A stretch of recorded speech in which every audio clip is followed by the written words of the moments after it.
right, ladies and gentlemen, it is another Tuesday night in the year of our Lord 2025, and you know what that means.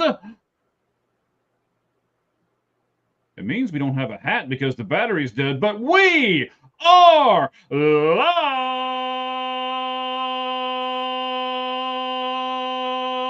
I don't know how long to hold this thing out for because I don't have the hat on top of my head. Ho! Ladies and gentlemen, boys and girls, children of all ages, www.welikesportspc.com proudly presents to you their podcast, Tag Team Champions of the World, the Cleat Geek Mike Valentine, and that over there is my buddy Cheese, and we are the 643 and Out guys, and you are listening to the Sportz Truth. Cheese, my man, how have you been? I've been busy. I've been extremely busy.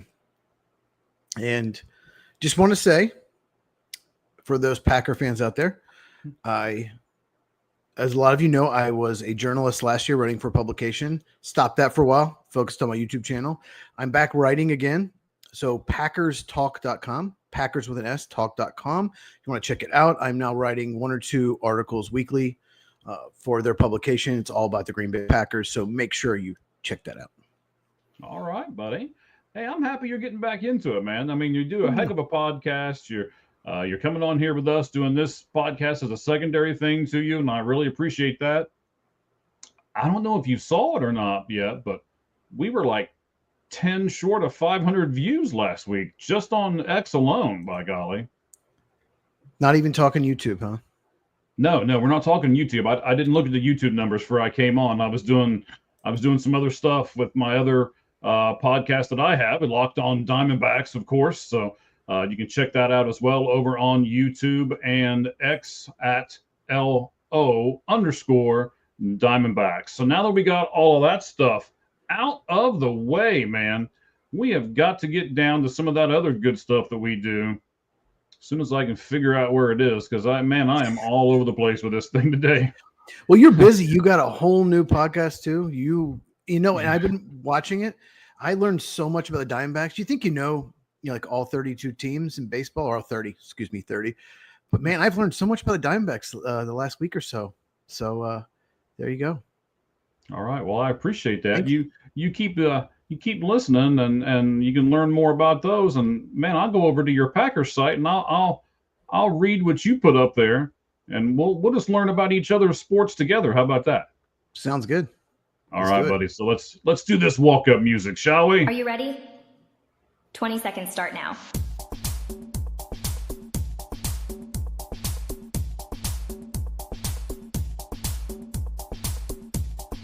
Ten seconds remaining. 5, 4, 3, 2, 1.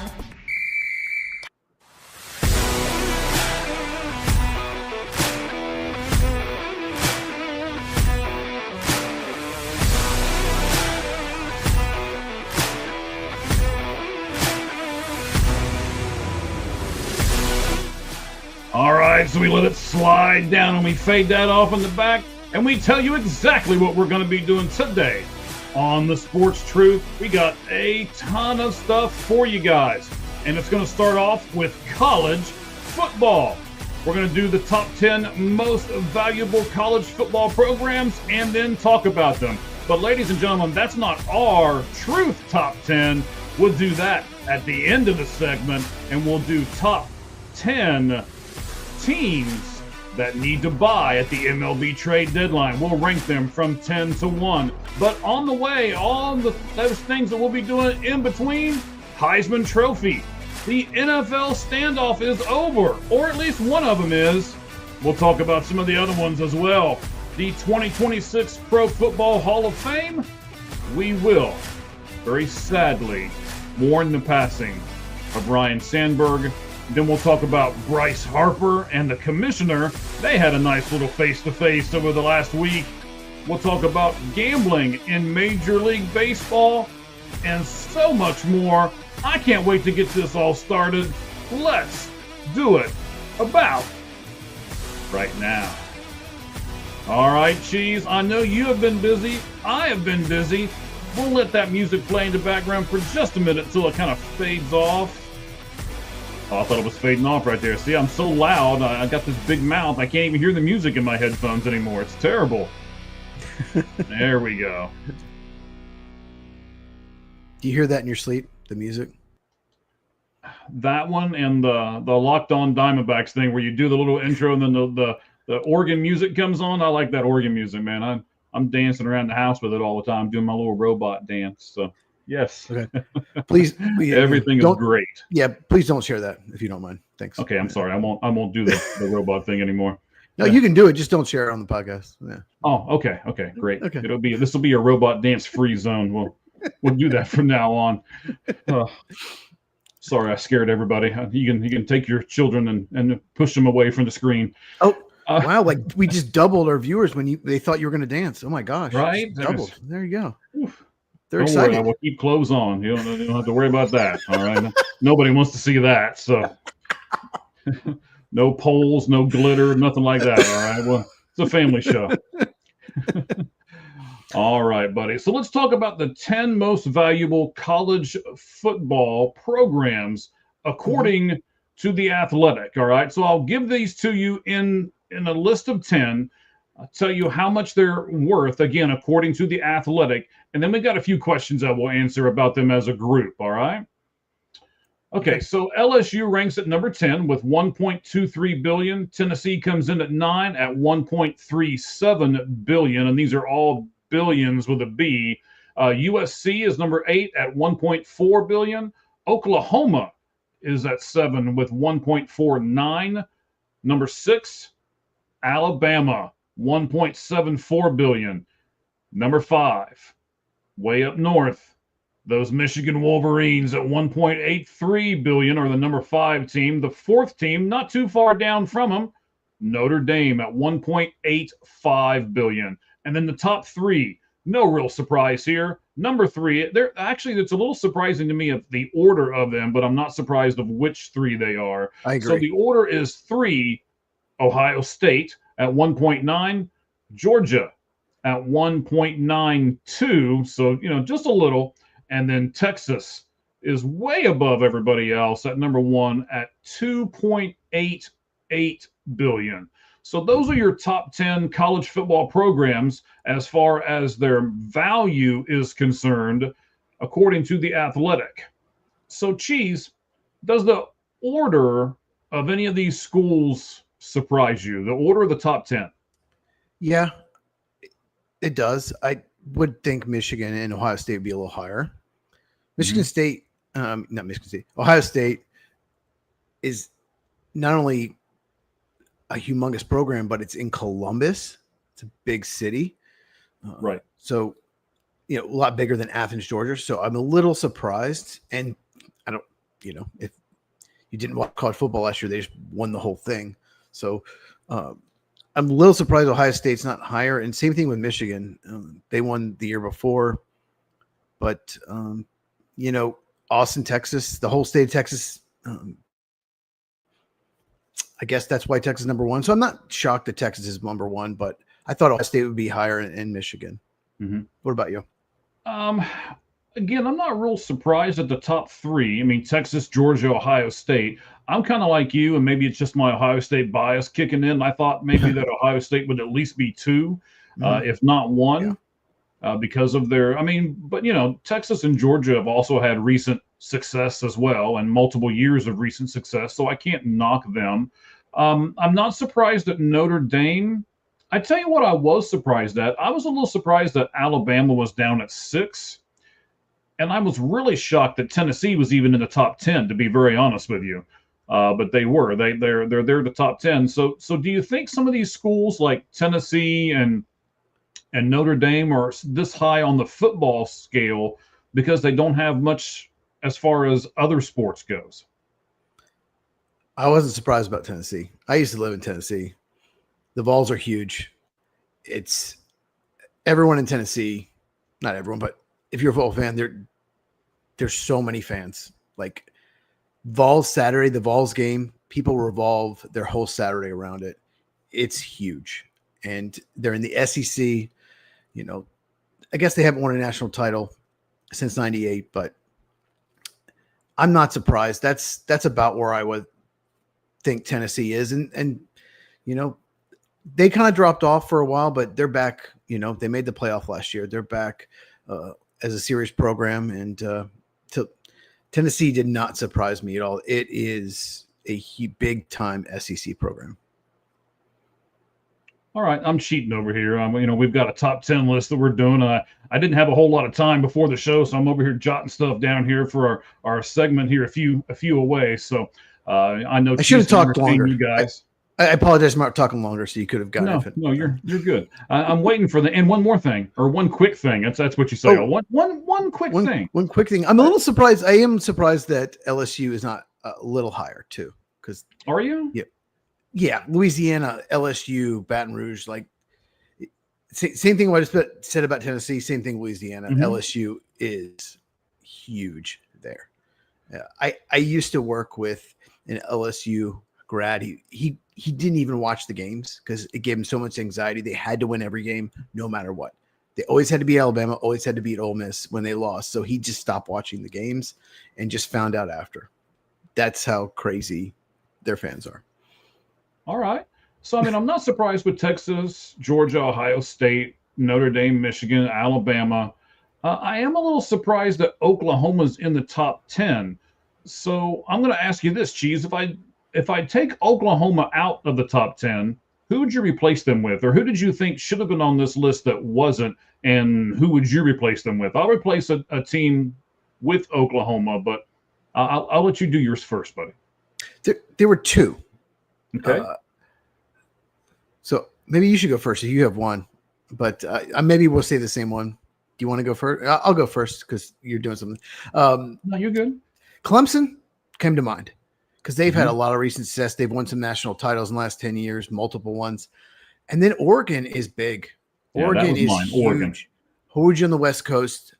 You know, they're basically Nike gives them everything they want. You know, so I really thought Oregon or Clemson, one of them for sure, would be in the top 10. Yeah, I was going Oregon. I'm not saying I didn't think about Clemson, but I don't know. Clemson, as far as most valuable, I don't know if they'd be up there in the most valuable, section or not, but I really was surprised that Oregon wasn't. I mean, why do they have 9 different uniforms for if they can't get themselves into a valuable position? So, don't shade at them a little bit, but they're so connected with Nike. You'd think they'd be. I wouldn't have been surprised if they're like 5th on the list. Right. And what hurts Clemson is they're in the ACC. That's why they're not on the list. They're not in the Big Ten or SEC. That's it. Yeah. That's true.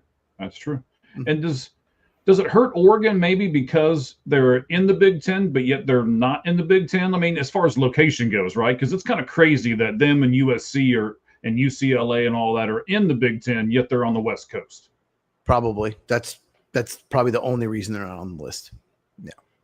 All right. So let's move on to our second question here in 4 down. Actually, it's called College Football 4 Whiteout. Is what I decided to call this one. If you guys can come up with a better name, please do so. You can chat us.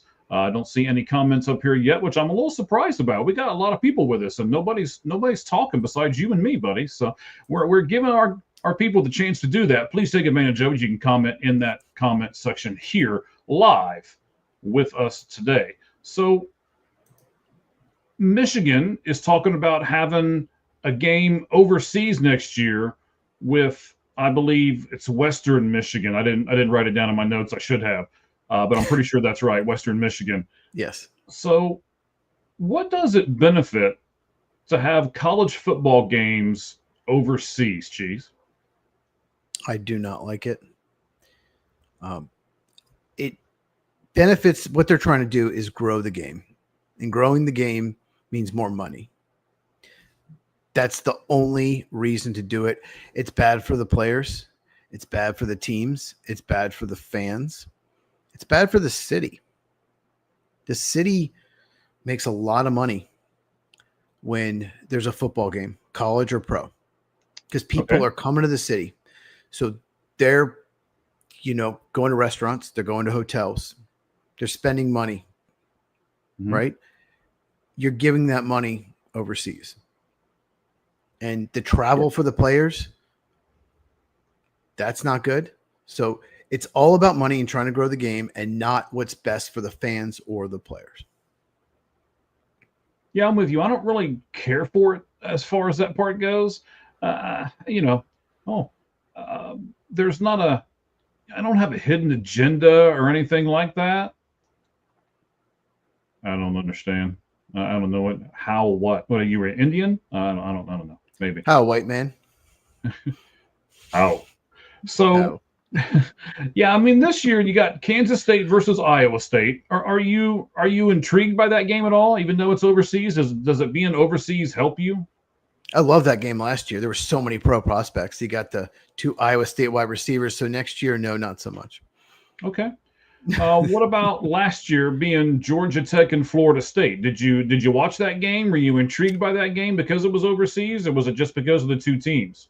I actually happened to watch that game, but I did not watch it because it was overseas. I found out when I was watching it that it was overseas. So, I don't know if this hurt Florida State. They had probably the biggest disaster of any college football season I've ever seen for a team that was hyped to be good.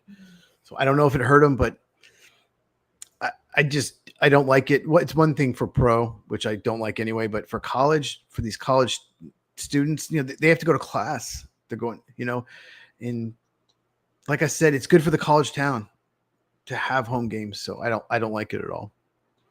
Okay. So next year, oh, look, here's my notes on next year's game. So it's supposed to be Michigan and Western Michigan.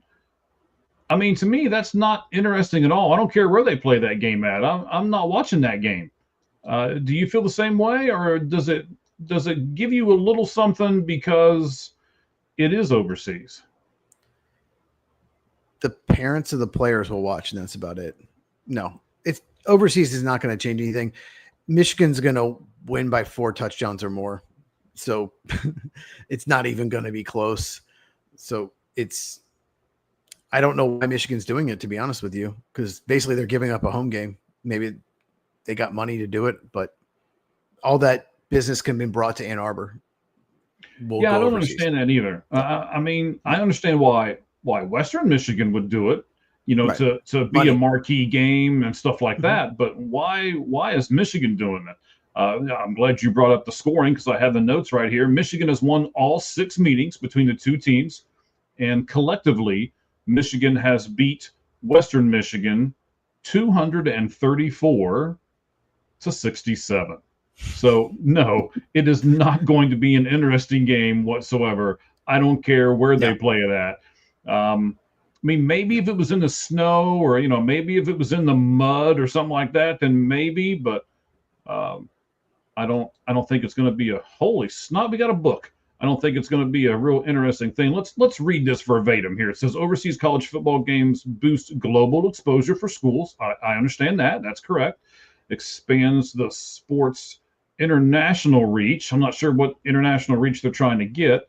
Offer student athletes cultural experiences. Now you sound like an administrator. And strengthen alumni and fan engagement abroad. Wow. Is this the NCAA statement? Yes. But those things are true as far as that part goes. It's not beneficial for the travel. It's not beneficial for the local communities and local small businesses. So right. I mean, that's kind of the travel, and they have class. Games are Saturday and they have class Monday. So, yeah. Well, I'm sure they could give them a little bit of leeway, but still, I mean, I completely understand the whole thing about, we're always screaming about small businesses and we're always screaming about buy here in the United States and we're always, beating these drums. Yet we want to go overseas with one of the greatest products in sports. I guess I do understand it, but I don't like it. How about that? I understand it, but I don't like it. It's all about money, unfortunately. So here's something I thought might be kind of interesting on our third question here. So baseball's doing a game at a NASCAR stadium this weekend. Which of these would you like to see in football? I'm going to give you 3 choices, Cheese. One of them is a little complicated, but I'm going to give you 3 choices. So the first 2 are pretty easy. USC and UCLA at the Rose Bowl, like make that an every year event.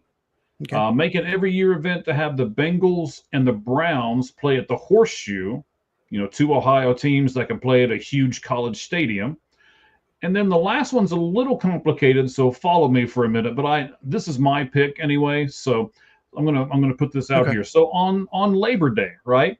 That's kind of the inaugural weekend of football. So let's start it off with an Armed Forces Labor Day tournament. So believe it or not, the Coast Guard actually does have a team, and the Merchant Marines actually do have a football team. So let's give them some exposure. Thank you for doing that, sir. I appreciate it. I'll put this up here. We always appreciate it when people repost the streams. I myself and Cheese, thank you very much, sir. I'm sure you'll have some more comments as we go along, and we look forward to it. So let's have the Coast Guard and the Merchant Marine play against each other. The winner faces the number 2 team and 3 team from Army, Navy, and Air Force. So whichever team is going to be ranked the highest, let them have that number 1 spot. And then you have the Coast Guard play the Merchant Marines. There's a winner there. Then you have, like, we'll just say Army and Navy play each other, and Air Force is the top seed.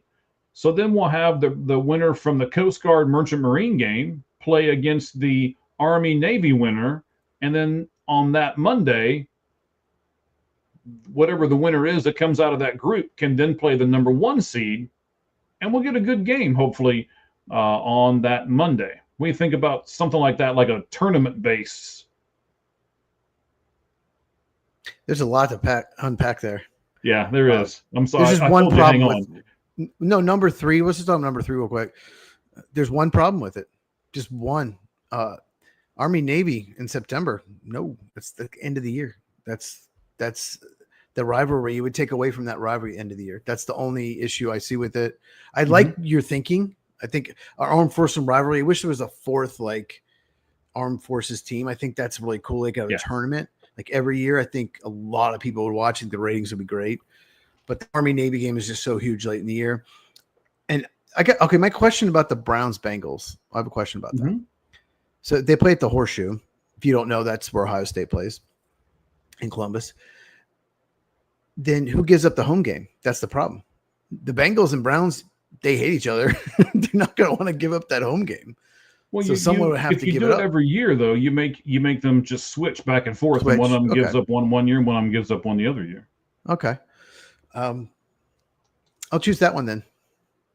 Okay, so you would do now. Is there anything else that you could think of that we could do like that, where you got 2 teams? I mean, maybe what the Rams and the Chargers, or something like that, or I don't know. The Rams and Chargers just don't have a rivalry, so it's got to be a team with rivalry. Like one thing that's cool about, I guess Texas and Oklahoma always play in Dallas at the Cotton Bowl, I believe, and Florida and Georgia always play in Jacksonville. But they've always done it. That's tradition. But I honestly can't think of another one. I guess 2 teams have to get together and decide to start something like that. But, the Horseshoe, I'm sure, has a lot more seats than Cleveland or Cincinnati Stadium. So, oh, yeah, it certainly does. And that's one of the things with what's going on this weekend with the MLB going to a NASCAR stadium. They're already saying they've sold enough tickets where they're going to break records of attendance at a Major League Baseball game. So, man, I honestly, I can't wait to see it this weekend. I've seen some mock pictures of it. It looks really cool. I thought about trying to go until I saw ticket prices and how much it would cost me to drive clear across the country and everything else. So I decided no. And I guess I'm cheap. That's how we'll end this conversation. I am practical. You're practical. There we go. There we go. Yeah. Sounds so much better than cheap. Okay. I hear you. Oh, shoot. All right. So we got 2 more things to take care of. We're going to talk about Heisman Trophy here with our last question on our college football. And then, as we said last week, we have to pick the winner and the score of the Ohio State versus Texas game. So we'll do that here at the very end. And then next week, Cheese you're going to get to ask me some questions about the game that you really want to look at and see on the first week as well. And what game was that, sir? I don't know. It was Clemson and somebody, right? Don't. Oh yeah. Clemson LSU. Okay, you're talking about last week's podcast. Okay, yes, all right. Yes. Yeah, I didn't. Yeah, that wasn't in the notes, guys. Anyway, yeah, Clemson No, LSU is a. Everyone's talking about Ohio State, Texas. Not enough people are talking about Clemson LSU, who could be two of the best 5 teams. We'll see, but I think that game is way more important than people are giving it credit for. All right, excellent. Well, let's talk about that one next week. So let's talk about the Heisman Trophy for a moment. 15 of the last 20 winners were quarterbacks. Mm-hmm. So 15 of 20. That leaves you with 3 running backs, one wide receiver. I've been talking a lot today. 1 wide receiver, and then Travis Hunter. Is the Heisman still like almost exclusively a quarterback award? Yeah, I think it is. Devontae Smith won it from Alabama when there just wasn't a great quarterback. There wasn't a quarterback that put like amazing stats on a team that was successful. So, and he was very good. Don't get me wrong. He was a great player at Alabama, but most years he wouldn't have won. And Travis Hunter is unique. You know, he played 2 positions. That's why he won. So yeah, most of the time it's a quarterback on a really good team that puts up amazing stats. You know, I remember when Tim Tebow won, I don't think he was the best player in college football, but he had so many touchdowns because he was their goal line back and he threw touchdowns, you know? So quarterbacks, you know, dominate this award. So yeah. Did you just do the Tebow? Did you just do the Tebow? Yes, I did. I love me some Tim Tebow. I really do. I love what he stands for. I love the guy. There are a lot of different things about him that a lot of people probably don't know. I got a chance to meet him once. It was pretty neat. So okay, cool. Well, I just said I wouldn't have voted for him, but anyway, he's a great guy. All right. Great person. And he is a great person. He's not a fantastic quarterback. He's more of a, we'll have to talk about this later on in one of our shows, but he's more of a leader than what he is anything else. And he's one of those guys that you'd run through a wall for and you'd get behind and all of that. So, you know, maybe we'll do a segment sometime on what being a leader means to a sports team or a sports franchise. So yeah, that sounds like something we may want to do in the future. 75% of the winners of the Heisman Trophy are from the Central Time Zone. Cheese, do you know why that is? No clue. I saw that. I have no idea. Maybe Texas is in the Central Time Zone. A lot of SEC schools are. There you go. Well, Baylor had Robert Griffin III. I don't know. It's because of the exposure. I mean, you know, things that are way out west aren't seen by the East, and things that are on the Eastern time are not seen out west. But stuff in the Central, right in the middle, everybody sees those games. So and Andrew Luck didn't beat Robert Griffin III. Andrew Luck was out west, so that's a great point. Yeah. Mm-hmm. Yeah, so the Central Time Zone with all of its exposure can really make a difference. You know, we're going to have, let's see here. Well, you know what? Well, that'll lead into my next one. So only 5 of the last 20 came from a team that has lost 3 or more games in that season. Oh, the Green Bay Packers Cup today, huh? Mug check. I like Green it. Bay Packers mug today. Check. Yes, mug check. Yes, we're going to have to do that. Hashtag mug check. That's going to be a thing. Or hashtag cheese mud check. That maybe a mug check. That might even be better. So we need to get all our viewers to start mailing me mugs to show their mug, like with their brand or something. Let's do it. I'll use it. There you go. All right. Sounds good. So like I said, only 5 of the last 20 have come from a team that has 3 or more losses. So that means people assume that the Heisman Trophy has to come from a winning team. Do you assume the same thing, Cheese? Yeah, I do. The better teams get more exposure too. Like you said, exposure is huge. So typically they're going to be on more TV games. I mean, obviously some teams are expected to be good, could be not as good, but and it's also some people vote not necessarily on stats, but on like maybe they're the MVP of college football. And so the team has to be really good if you're the MVP. You can't have 4 losses. You have to have 0 or 1 probably. So, yeah. See, I'm not sure if I agree. I mean, if you're the MVP of the team, you're the person that the team is building around. You don't necessarily have to be a winning team, but you have to be the best person. I mean, like if you took that person out of the equation, how terrible would that team be? Yeah. What I meant is like the MVP of college football, not like of the team.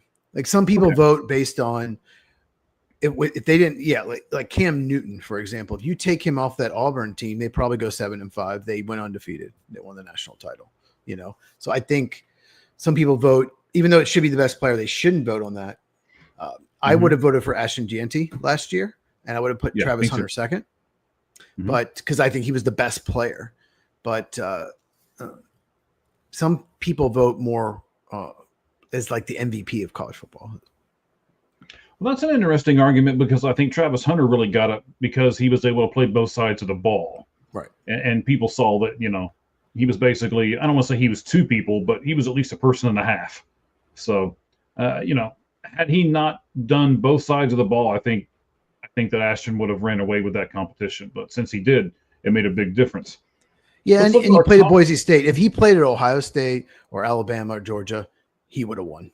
I don't care what they're in the central time zone, right? Can you imagine him running behind the Ohio State offensive line last year? Because Boise State offensive line there were times where he was getting hit in the backfield. Of course, he broke all those tackles. Can you imagine how good, Ohio State's offensive line was amazing. Can you imagine what he would have done? Yeah, really. We're going to get into this here in maybe a few minutes as far as that part goes. But while it's in my brain, I got to say it, or I'm getting old, so I lose this stuff. But I tell you, I have been looking at some NFL films of combines and stuff like that, just kind of glancing at highlights and things like that. I will have to say the guy that has impressed me the most, and again, maybe it's because I'm a little biased for him, because I really was hoping he would get picked much higher in the draft than what he did. Is his name Cam? His name is Cam. His name is Cam Scatterboo, man. Have you seen his film and running and just barreling people over and all kinds of stuff, man? Do you remember my running back rankings video? How much higher I had him than all the other guys? Yeah, I do. Dane Brugler of Athletic, he does a great job. Don't get me wrong. He had him 12th. It's insane. It's insanely stupid of Dane Brugler. I had him 4th. It's like Dane just focused on, okay, he didn't run fast enough, or he's not quite athletic enough. He's actually a good athlete. He's just not an elite athlete. Right. And Scatterboo has unbelievable contact balance. Guys go for his legs, and he's able to not only like stay upright and break the tackle, but keep going, keep the momentum going. It's unbelievable how good he is at that. And I hope guys in my fantasy league aren't watching, but if you draft in fantasy, by the end of the year, he's going to be the guy in New York. Nothing is Tyrone Tracy, but Scatterboo, he's just an absolute stud. I hope he does well. I really do. So the top 4 odds of winning the Heisman Trophy before we even start the college football season are the following. Avery Johnson, quarterback from Kansas State, he's at 40-1. CJ Carr, quarterback of Notre Dame, he's at 50-1. Arch Manning is in there, of course, the Texas quarterback. And then I'm not 100% sure how to say his first name. Bahreem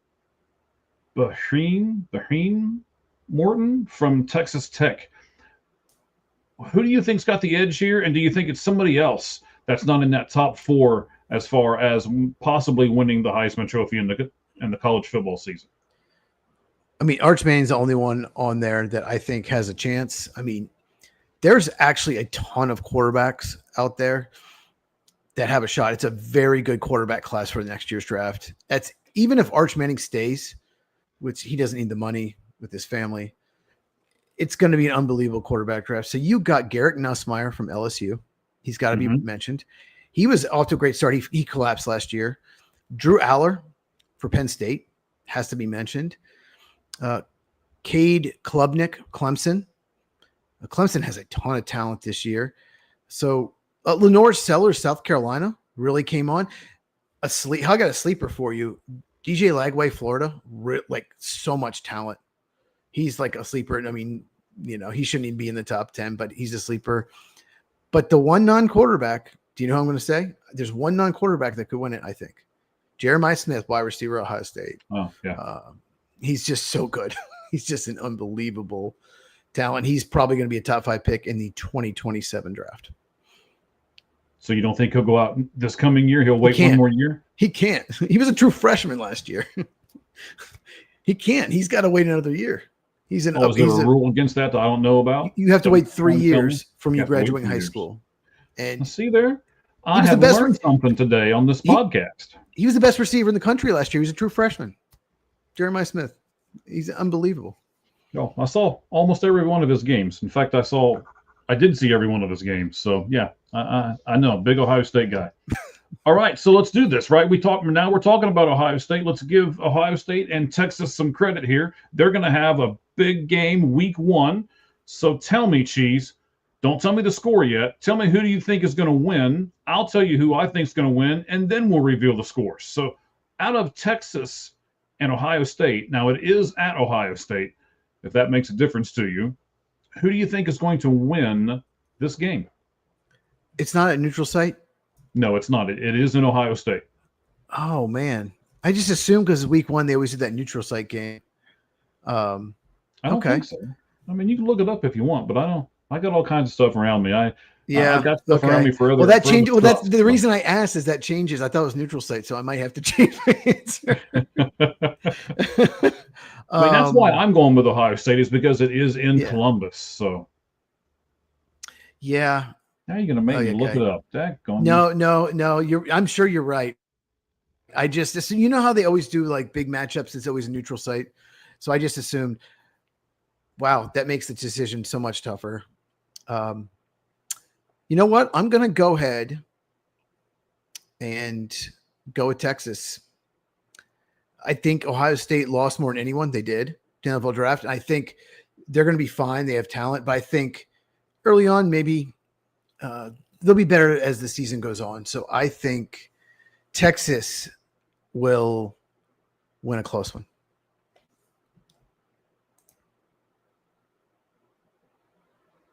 So I asked. Yeah, Google, it's in Ohio. It is. Yeah, it is at Ohio State. But it was funny because I said, is the Ohio State Texas college football game in Columbus? And AI Google says no. The Texas at Ohio State football game on August 30th, 2025 will be played in Columbus, Ohio. It's like, that's what I meant. I think Clemson LSU is neutral. I just assumed it was. So I'm glad you corrected me. Thank you for that. And I almost changed my answer. I almost changed it, but I decided to stick with it. Okay. All right. I'm going to stick with mine, but mine's different than yours. I'm going to say that Ohio State will win. I think it's going to be a great game. I think it's going to be a high scoring game. So I'll go ahead and give you the scoring that I think it's going to be. I'm going to put it up there pretty high. I'm going to go 35-31, and I'm going to say Ohio State will pull that out when it's all said and done. So Ohio State's the victor, 35-31. Cheese, what are you thinking here, buddy? I have obviously Texas. I'll just stick with it despite it being in Ohio. I kind of want to change it, but I'll stick with it. 27-24 Texas. So I have a little bit lower scoring. Okay. I mean, I tell you what it is going to be, though. It's going to be a great game, and I can't wait to watch it. It's like 10 a.m. out here on the West Coast, so I'm going to have to adjust my schedule a little bit, but I'll make sure I watch that game. Texas at Ohio State. Okay, so we have of talent for the next NFL draft, so I'm going to love it because me in the NFL draft, there's so much talent in that field that'll be drafted next year, so I'm excited. Excellent. I'm glad you're excited, sir. I am. Yes. All right. Well, let's go into NFL territory.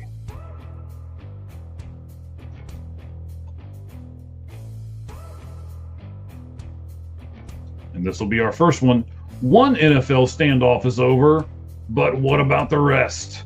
We'll get to that here in just a second, and I will tell you that I have breaking news on a baseball trade when we get to baseball, and then I've got breaking news right now from Adam Schefter about one of the other holdouts right now. So we'll get some breaking news about that here momentarily, buddy.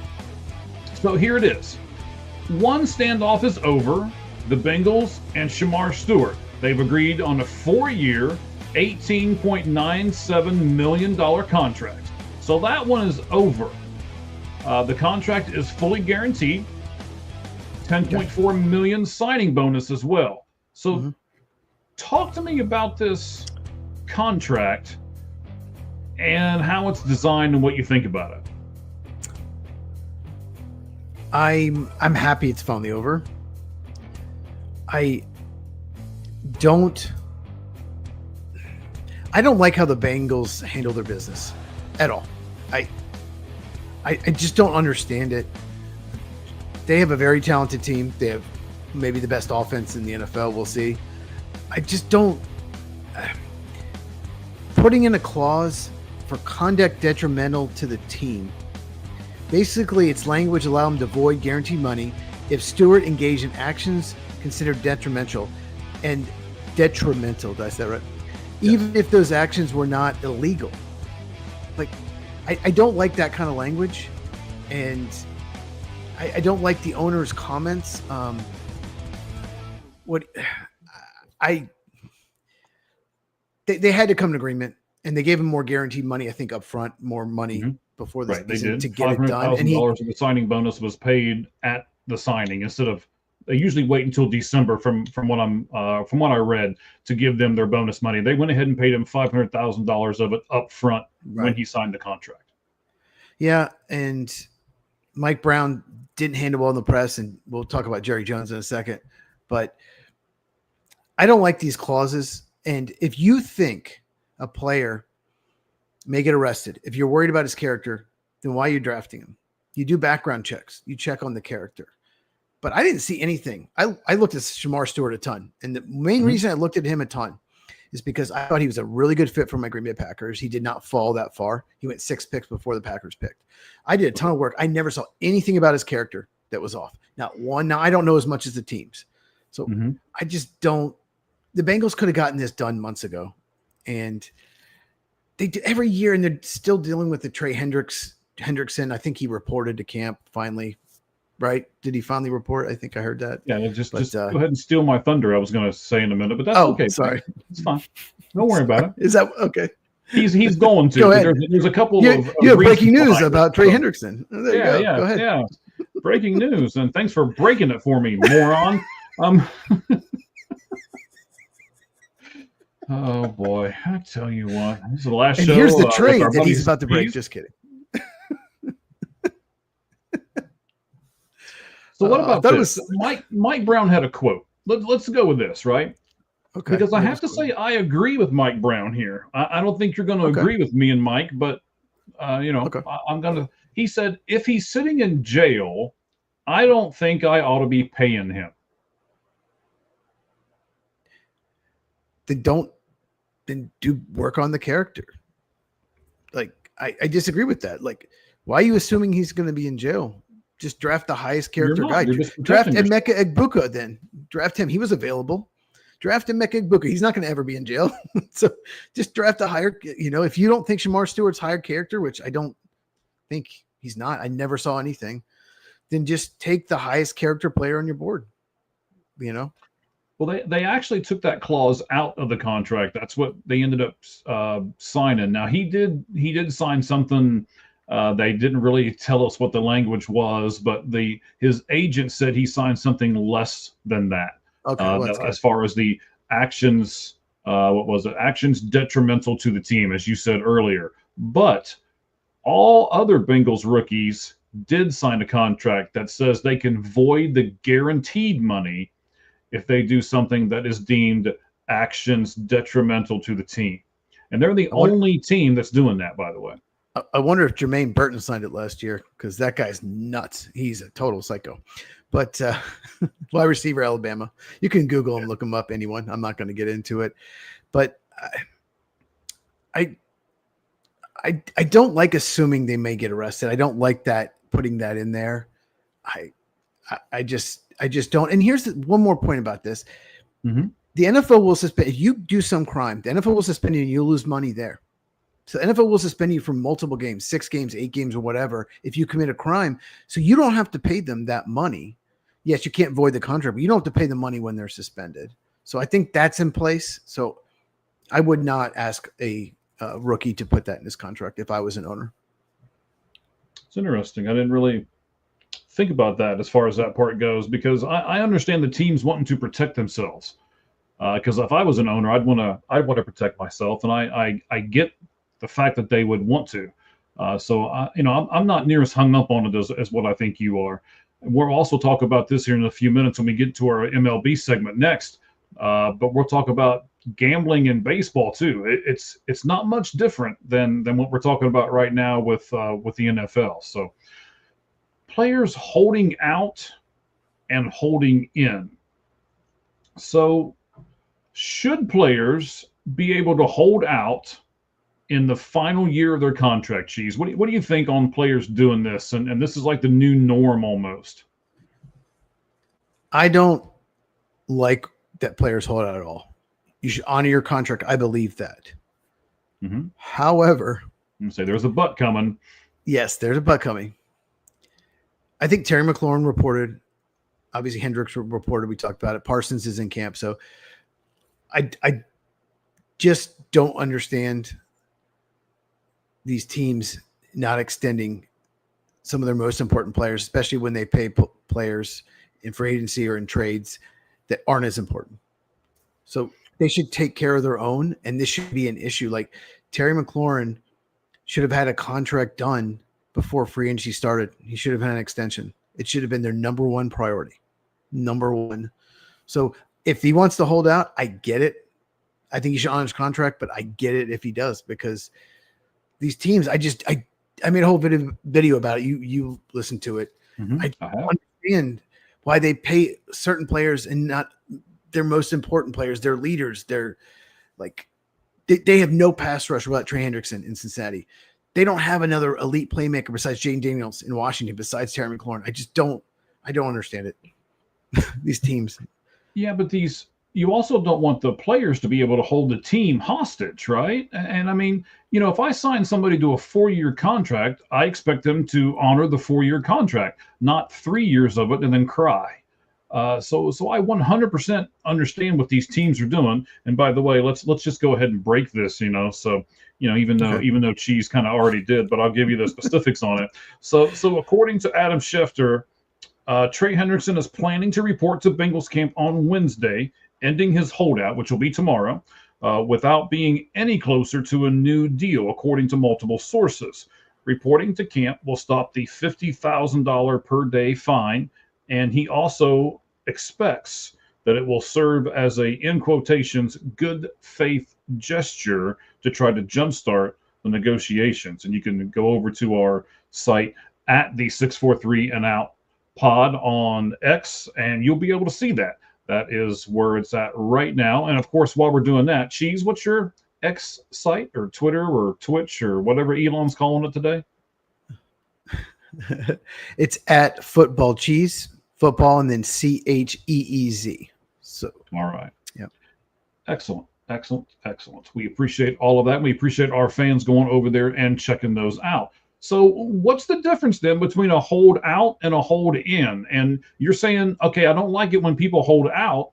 Are you okay if they report to camp and hold in? The hold in thing, I don't remember when it started, but it was a very clever move by the agents so basically what happened was if you held out, you got fined. That was what happened. And when teams came to agreement, they agreed to waive the fine. We're not going to fine you for all the time. Say you miss 2 weeks, you get fined every day for not reporting. Mm-hmm. Well, the NFL did away with that. They're tired of that. No, you can't just do that. You have to punish them. So there was a rule where no matter what, you had to still get fined. You still had to fine the player. So what agents told the players to do is report to camp and refuse to practice. Just hold in, and you're not fined because you're there. So they're in camp, but they refuse to practice till they get new contracts. So that's an awkward situation. The problem with that is it's really awkward because you're just standing on the sidelines and you have to go on the practice field to get credit. So yeah, I don't love that either. I mean, it's not ideal, but it's clever because you won't get fined. But teams obviously can't like it because the player will have leverage. Like, I'm not going to practice. I'm here. Right. Pay me. Don't you think holding in is almost more of a slap in the face than holding out, though? Yes, I do. Yeah, I wanted to, talk about that for a second. So if you're an agent and you've got a player that wants a new contract and a team that is not willing to talk to him or negotiate with them, what is your advice going to be to your player? I'm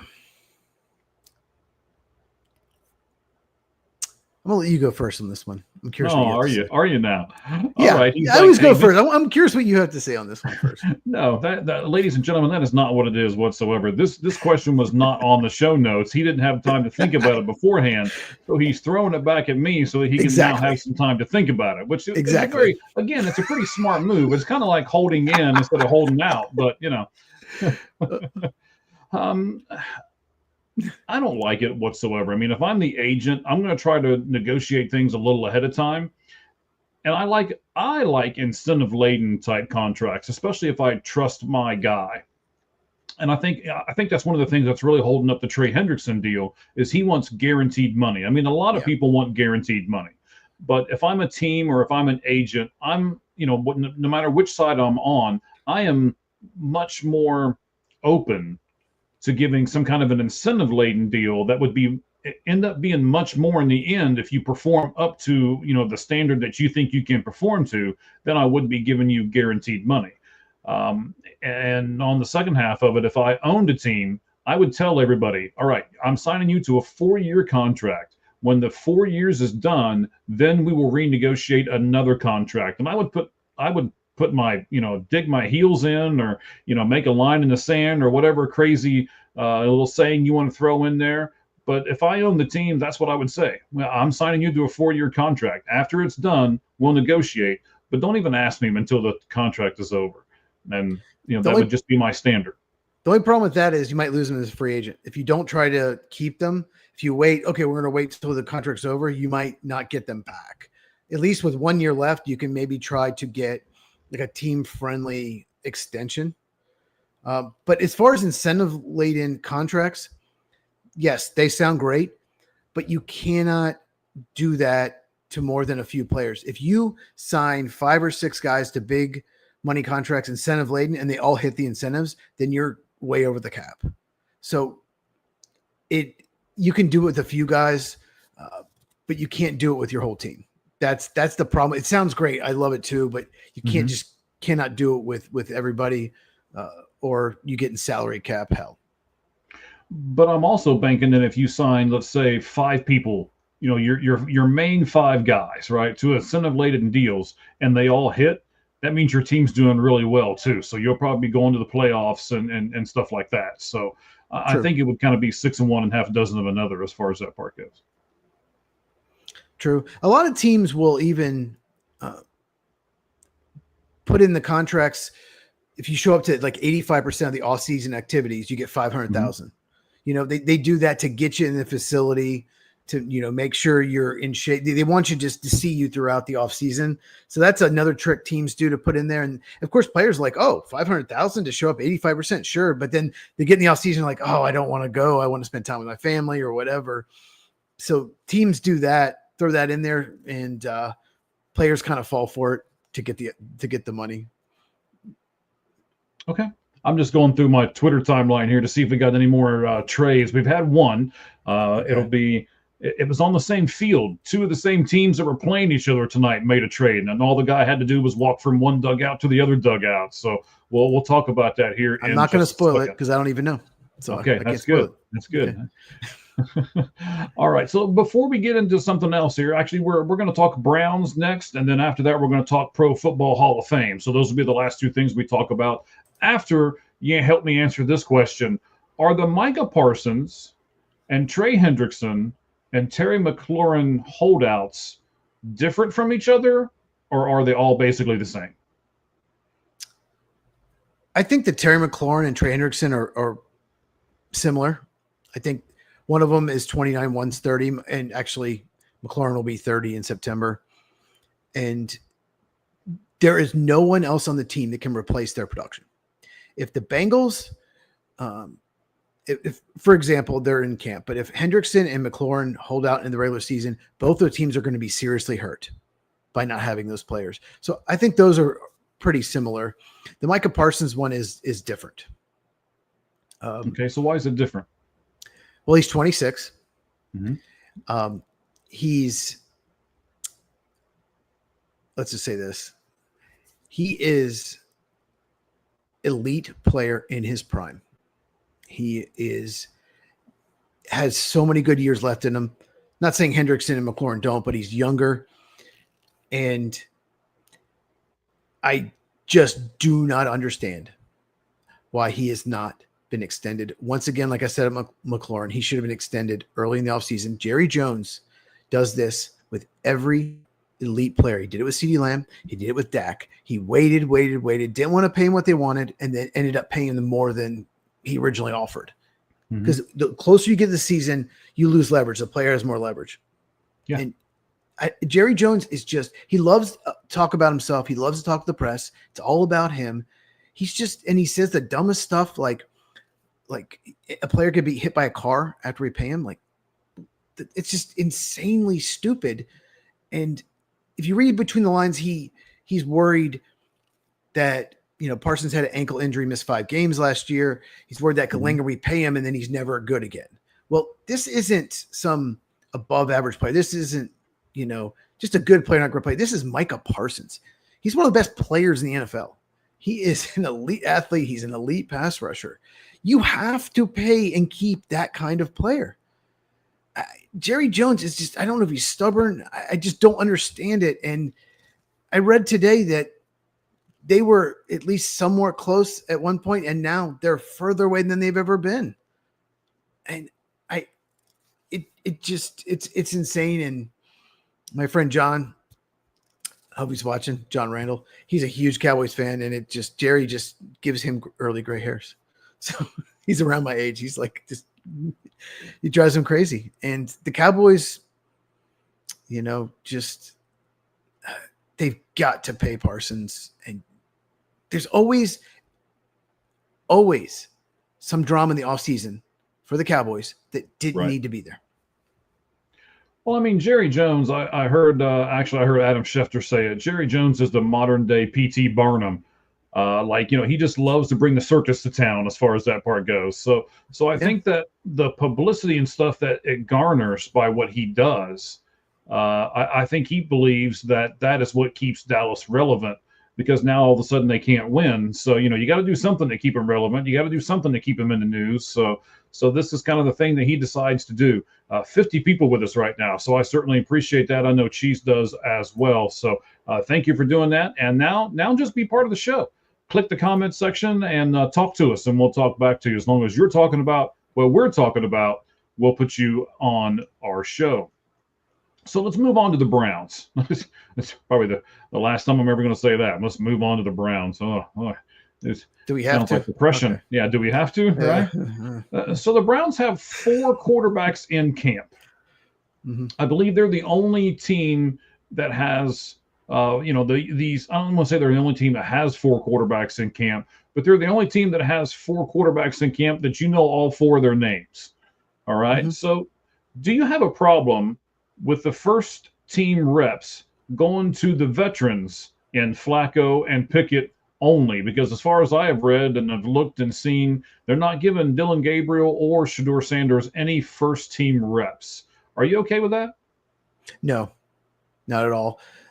They need to choose Flacco or Pickett. Personally, they should just try to trade Flacco or move on from him. That's my opinion. But splitting between those two, let's be honest, one of those rookies is going to start probably at least half the year, maybe more. At some point, they have a brutal division. They're not going to be very good. They're at some point they're like, okay, yeah, this season's when they're 3-6, 3-7, they're going to move on and play one of those rookies. So you're getting so excited over the Cleveland Browns. The Browns, I'm so excited. They're going to be amazing this year. I have them winning the Super Bowl.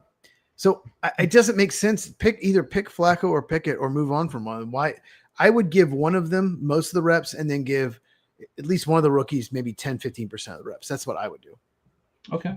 Now you've got Kenny Pickett that just got hurt, actually. So he has a hamstring, I believe, strain now. Right. So maybe that makes a difference to you. But I don't know how you feel about that. So how about this? You do a lot of evaluation in what you do with the NFL draft and everything else. So I think this is an interesting question to ask you specifically. And I'm going to ask it this way. Can you still evaluate quarterbacks if they do second and third team reps? It's much harder. It's much harder. And here's what the Browns need to do. They need to realize if Dylan Gabriel and Shadur Sanders, they're two rookies, they need to figure out if they have something in either one of them. It's very important this year that they figure that out because it's a big quarterback class next year. Even without Arch Manning, I think it's a really good class. And they have 2 first-round picks. So they can move up for quarterback if they don't have this disastrous season, if they win 7 or 8 games or something. You know, they have Jacksonville's first-round pick. They can move up for a quarterback. So they need to know if one of these guys is the guy. And if he is, then we can just draft, you know, offensive lineman because that'll be a huge need, maybe a wide receiver. So they need to find out what they have in these rookies. Just going over my timeline here. Man, this is sad news to me. I mean, it's not like, you know, it's not Ryan Sandberg sad or anything like that, which we'll talk about here in just a few moments. But Jacob Wilson, I don't know if you know who Jacob Wilson is, not Yes. fantastic rookie for the A's. He is going to go to the IL. He has a broken forearm, so that will derail his hopeful for rookie of the year, I am sure. We'll get to a trade here in just a little bit. Looks like it's the only trade so far that I can see. So, but we'll get to it here in just a few moments. So you're saying it's much harder to do it, but it can be done, or you shouldn't want it to be done. I mean, what are the Browns doing here, Cheese? It can be done, but it's harder. You want to see how they do with the first team.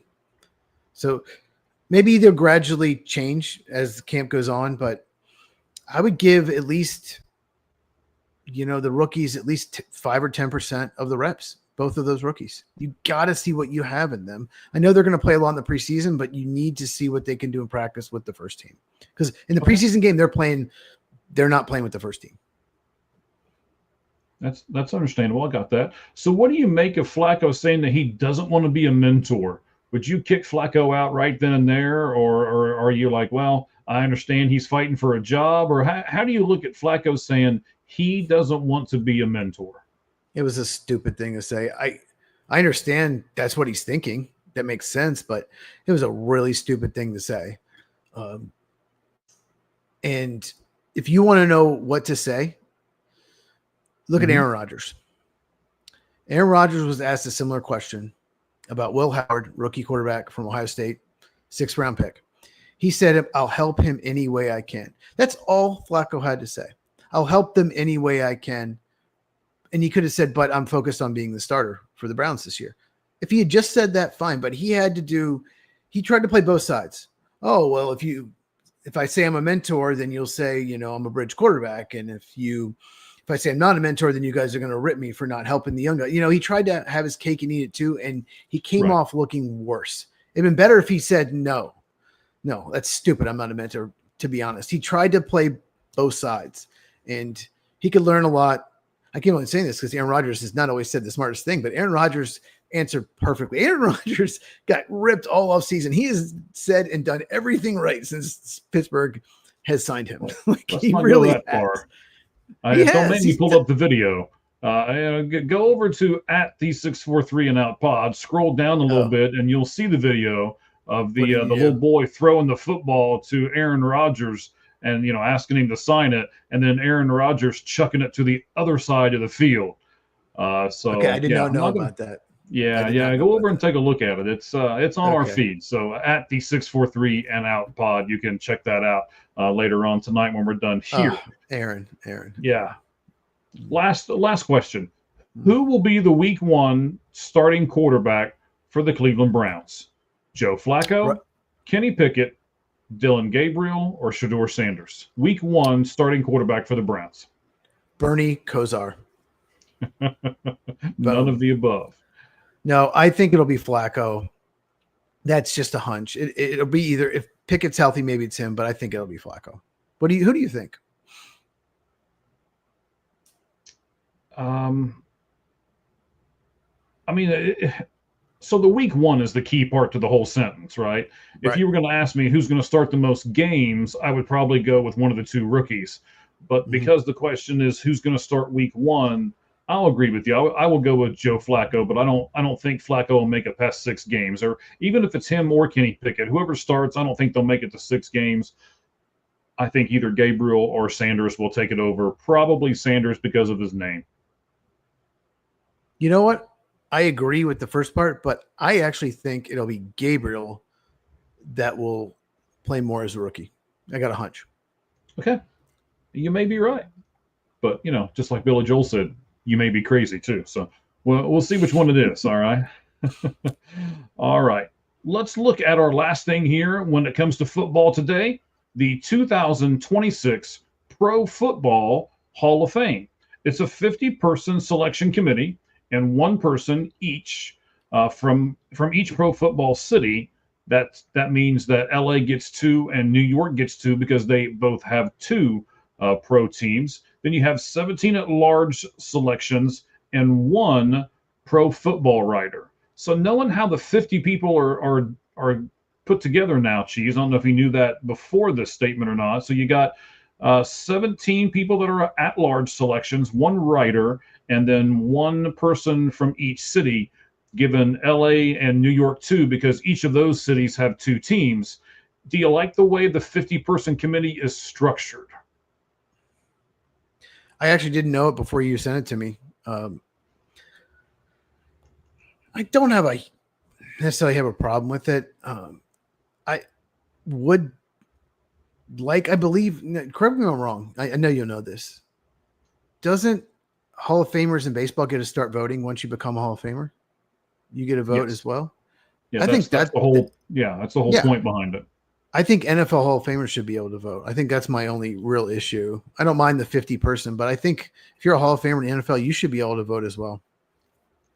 Yeah, I like that idea. I like that idea a lot, actually. So currently there are 4 to 8 yearly electors. Should the number be a specific number instead of just, the new bargaining agreement says you can do as little as 4 or as many as 8? Should there be like you have to do 6 or you have to do 7, or do you like the range that they give you?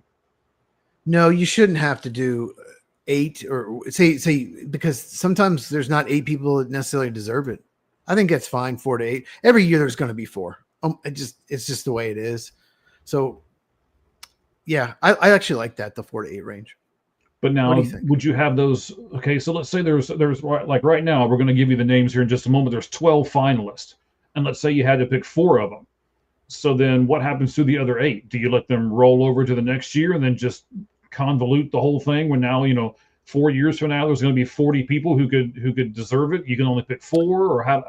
What about that? Well, you can pick more than 4. You can pick up to 8. If you can pick it up to 8, then you vote 8. If you think 4 of them deserve it, you vote 4. If you think 8 deserve it, vote 8. That's what I would do. So you can vote 4, 5, 6, 7, or 8. I think that's good. That's good. Okay. And then you don't want a situation where. Go ahead. You're good. I was just saying you don't want a situation where you have to vote 8 and you have 6 for sure, and there's 2 guys. Well, is he really a Hall of Famer? And then a couple people get in that really don't deserve it. So. Okay. So I was going to tell you here, you must get 80% of the vote. And now I'm going to give you the 12 people. I sent you this instead of writing it all out. I sent you the thing from, let's see, let's give somebody some credit here. Who do I see this from? Football's Greatest Moments. So on Twitter, it's at FB Great Moments. On Twitter, we follow them, and you should too. I'll shout those out. Let me give you these 12 people. I'll do it a couple times for you. You tell me, do you want to pick 4, 6, or 8? I'll let you decide. I have 6 names. It up real quick.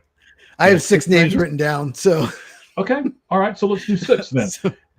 We'll pick half of the field. Okay, here are the 12: Drew Brees, Larry Fitzgerald, Jason Witten, Frank Gore, Julian Edelman, Greg Olson, LaShawn McCoy, Des Bryant, Geno Adkins, Stefan Gronkowski, or how you say his last name? Gotkowski, he's a kicker. Yeah, so Yeah. kickers. No, I there's love no how way I'm you're like, voting for he's him. a kicker. There's no way I'd vote for him. Philip Rivers. What are you laughing about Philip Rivers for? No, I was laughing at the kicker.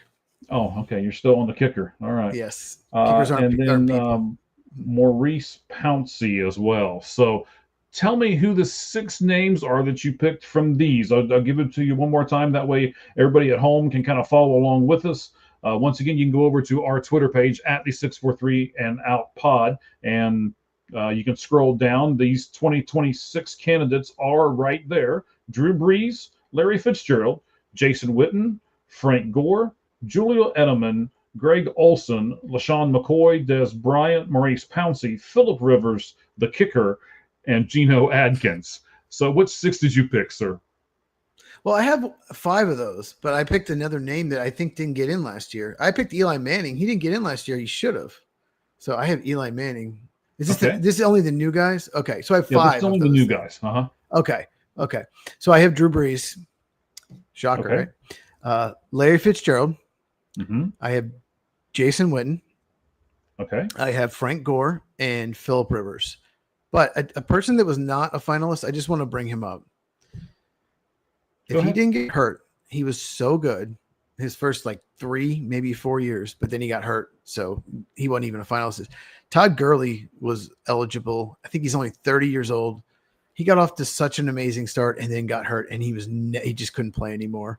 But he was on his way. So it's kind of a shame, but he'll never get in because of that. But, it's easier in baseball, because there's less injuries. But football, you have – at least Sterling Sharp had to wait way too long. He just got in last year because of injury. But yeah, I went with Brees, Fitzgerald, Witten, Gore, and Philip Rivers as my 5. So I'm gonna bring up a couple of people here that I'm a little surprised. I'll bring up the 3 receivers that you didn't pick.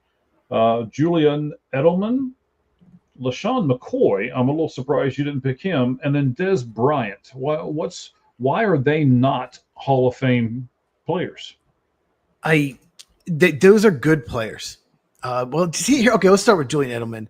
Mhm. LaShawn McCoy's a running back, by the way, but Oh yeah, okay. and he was a good running back, but I never thought he was like a top 3 or even maybe top 5 running back in the league. That's where I look at Hall of Fame. Are you top, running back, maybe top 3 or 5 receiver? Are you consistently top 10, maybe? Julian Edelman is not even a finalist if he's in a different system. He's a perfect fit for the Patriot system where Brady couldn't move, so he had to get rid of it quick. So he needed a guy that could just run quick routes, get open quickly. And he doesn't fit in almost majority of offenses around the league. Most teams want players to get open further downfield.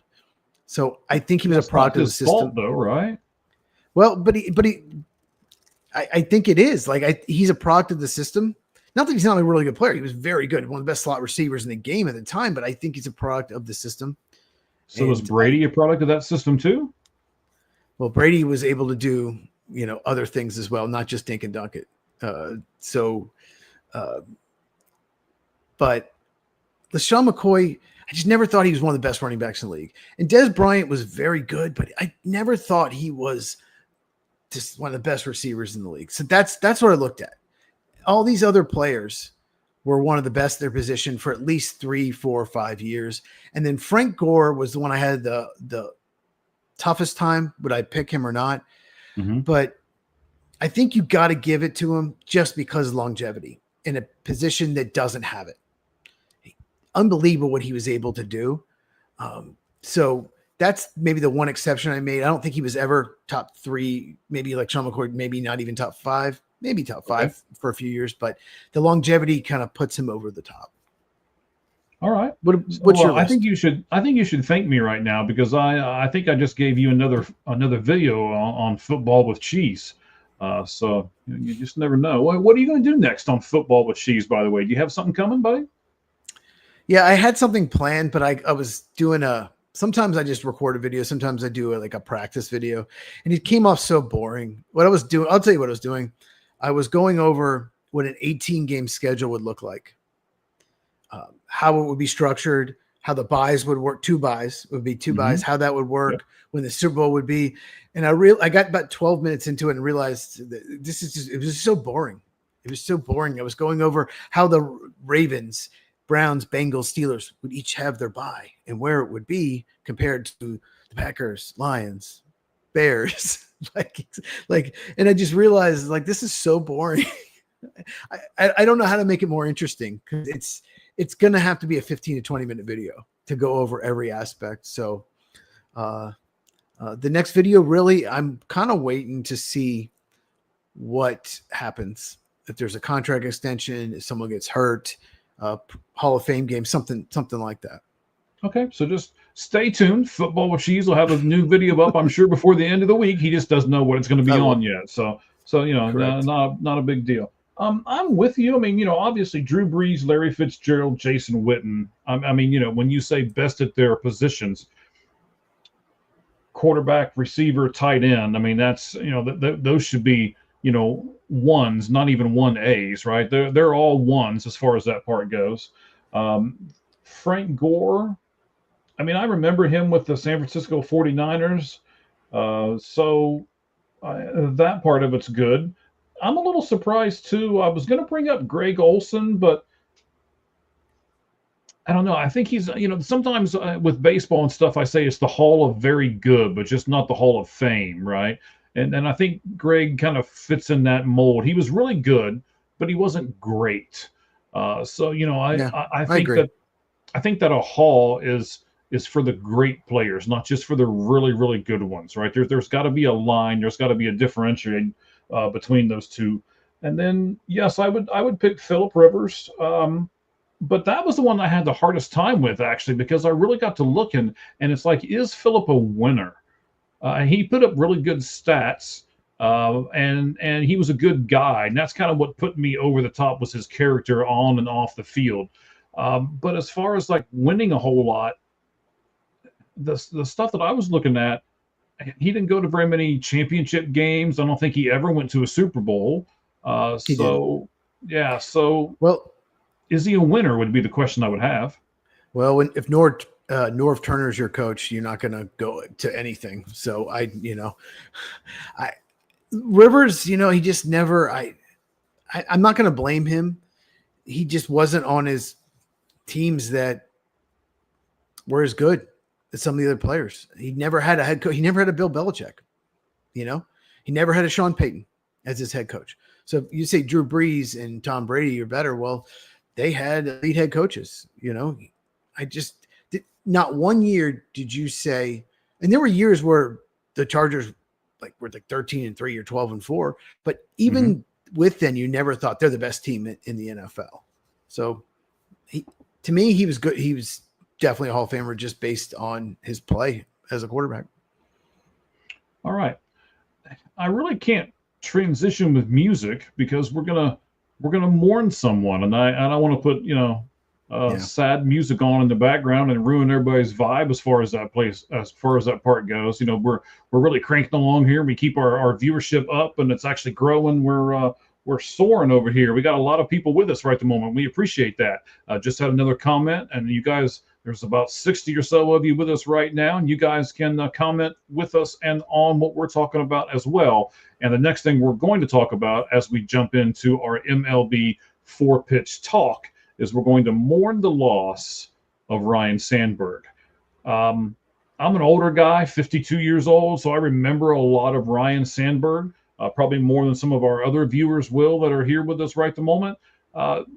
He was very impressive, and I'm going to give you 4 things, Cheese, that I think he was the most impressive at, and I'd like for you to tell me which one you think is the most impressive out of these records that Ryne Sandberg owns.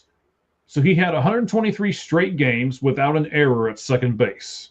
That's the first one. The second one, he played 15 straight years with the same team, the Chicago Cubs. He also did He was a All-Star and made an appearance at the All-Star game 10 consecutive years.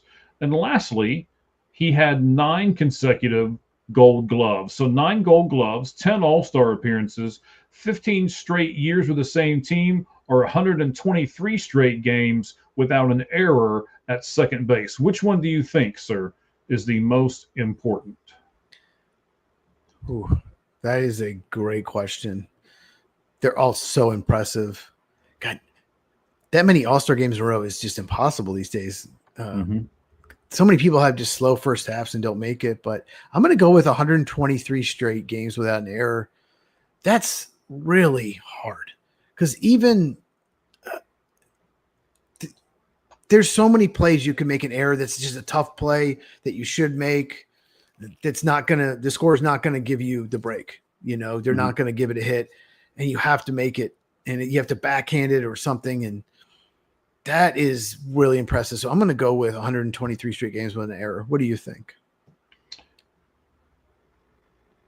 I'll throw another one in there. I'm not going to pick this one, but as I was doing research, I'm going to do another one of my thinking outside the box shows tomorrow. And it's going to be focused all on Ryan Sandberg. I got a lot of stuff over here that I've got put together. He also played at least 115 games in all but one of the seasons that he was in MLB, which would be, let's see here, 16. Because yeah, he didn't really have a season with the Phillies. He played 13 games with the Phillies, and then he was traded to the Cubs. Bad trade. Really bad trade. Yeah, yes, for the Phillies. It's funny because when I do my show tomorrow, I do the thinking outside the box. That is not the only Hall of Famer, believe it or not, that the Phillies traded to the Cubs as a young player. There's a second one, and I'll actually talk about that tomorrow. So tune in. It'll be called, it's called Thinking Outside the Box. So we'll do that one tomorrow. I like the 15 straight years with the same team. Really hard to do now, especially with contracts and stuff. Now I realize that way back then, there wasn't the contracts negotiations and there wasn't, everything that there is now. But to me, that's pretty impressive. And as a fan, I would like to hear as far as that part goes. So I would really love to hear and see that. Man, that's great. When I'm a fan, I know I can buy his jersey and, I can keep it for 15 years and I can wear it to the games all the time and I can wear it out all the time. Tony Gwynn, there's a couple of those other guys that have been Chipper Jones. Chipper Jones, there you go, that have been with one team for quite a few number of years. And as a fan, I like that. So that's what I'm going to go with is the 15 straight years with the same team, even though it was the Chicago Cubs. And I'm not a big Cubs guy like yourself, but we'll go with that. Did you want to say anything or talk about Ryan Sandberg? I mean, I know you're the Cubs guy. Do you want to add anything to this? Yeah, he's just such a great person and teammate too. Like, if you ask Cubs fans, give me your 5 favorite Cubs, he's gonna be on every list. He's gonna be every. And I was a little young, like he was at the end of his career when I really started watching baseball, so I didn't really see him in his prime. But I looked at his stats, and it's unbelievable. He could steal 40 bases. He was an MVP. He's led the league in homers. The National League. He's a 5-tool player. You look at obviously we know his defense, the Gold Gloves. He could do it all, and you just rarely see a player have the 5 tools anymore. And is a great teammate and is a great person. So I'm just looking at it. I didn't realize how. I mean, he was really good. I knew that, but he maybe even be a little underrated. Just looking at the stats. Yeah. We'll talk about that actually like I said, when we do our thinking outside the box tomorrow. It'll be a nice tribute to him, focused on him. So tune into that. I will post it up here on our X account at the 643 and Out Pod sometime tomorrow. All right. Bryce Harper. We're going to do Bryce Harper. We're going to do Emmanuel Clase. We'll talk a little bit about the Baseball Hall of Fame, and then we will jump into our Truth Top 10, which is the teams that need to buy at this trade deadline. And we got one right now. We'll tease that one a little bit. So tonight there was a doubleheader play between the Orioles and the Blue Jays. For game 1, Sir Anthony Dominguez played for the Orioles, and game 2, he played for the Blue Jays. So there was a trade there. Sir Anthony Dominguez, reliever for the Baltimore Orioles, was traded today from one dugout to the other. Pretty neat, actually. Bryce Harper told the commissioner, Rob Manfred, to get out of his dugout, to get out of his clubhouse. So, in fact, he put a word in front of it that rhymes with duck. He was pretty adamant about him getting out of the clubhouse. So Harper told Manfred to get the blank out of our clubhouse. Cheese, is that insubordination? Possibly. As you know, I'm no fan of Rob Manfred. I think he's weak.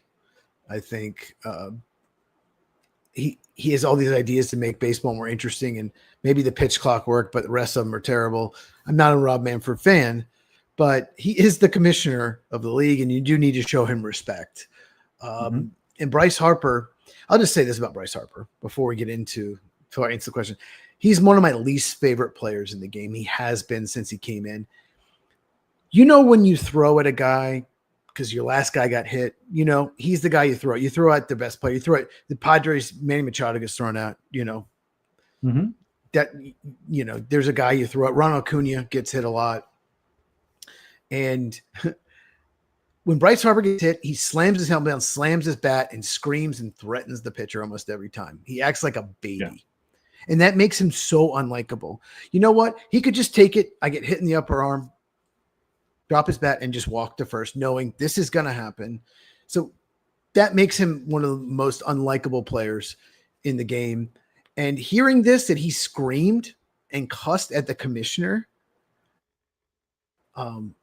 over the future collective bargaining agreement, like, have some respect. Like, stop being a baby. Like, have some emotional maturity. This makes me dislike him even more. And he is a Scott Boras client. And we all know who Scott Boras is. He's the super agent that wants to send all his clients to 4 to 6 teams that will pay him way more than anyone else will. And Boras does not want a salary cap because he wants his clients to just get paid no matter what. He doesn't care what's good for baseball. He only cares about getting his clients the most money. And I'll say one more thing about Scott Boras. The Braves can't stand him.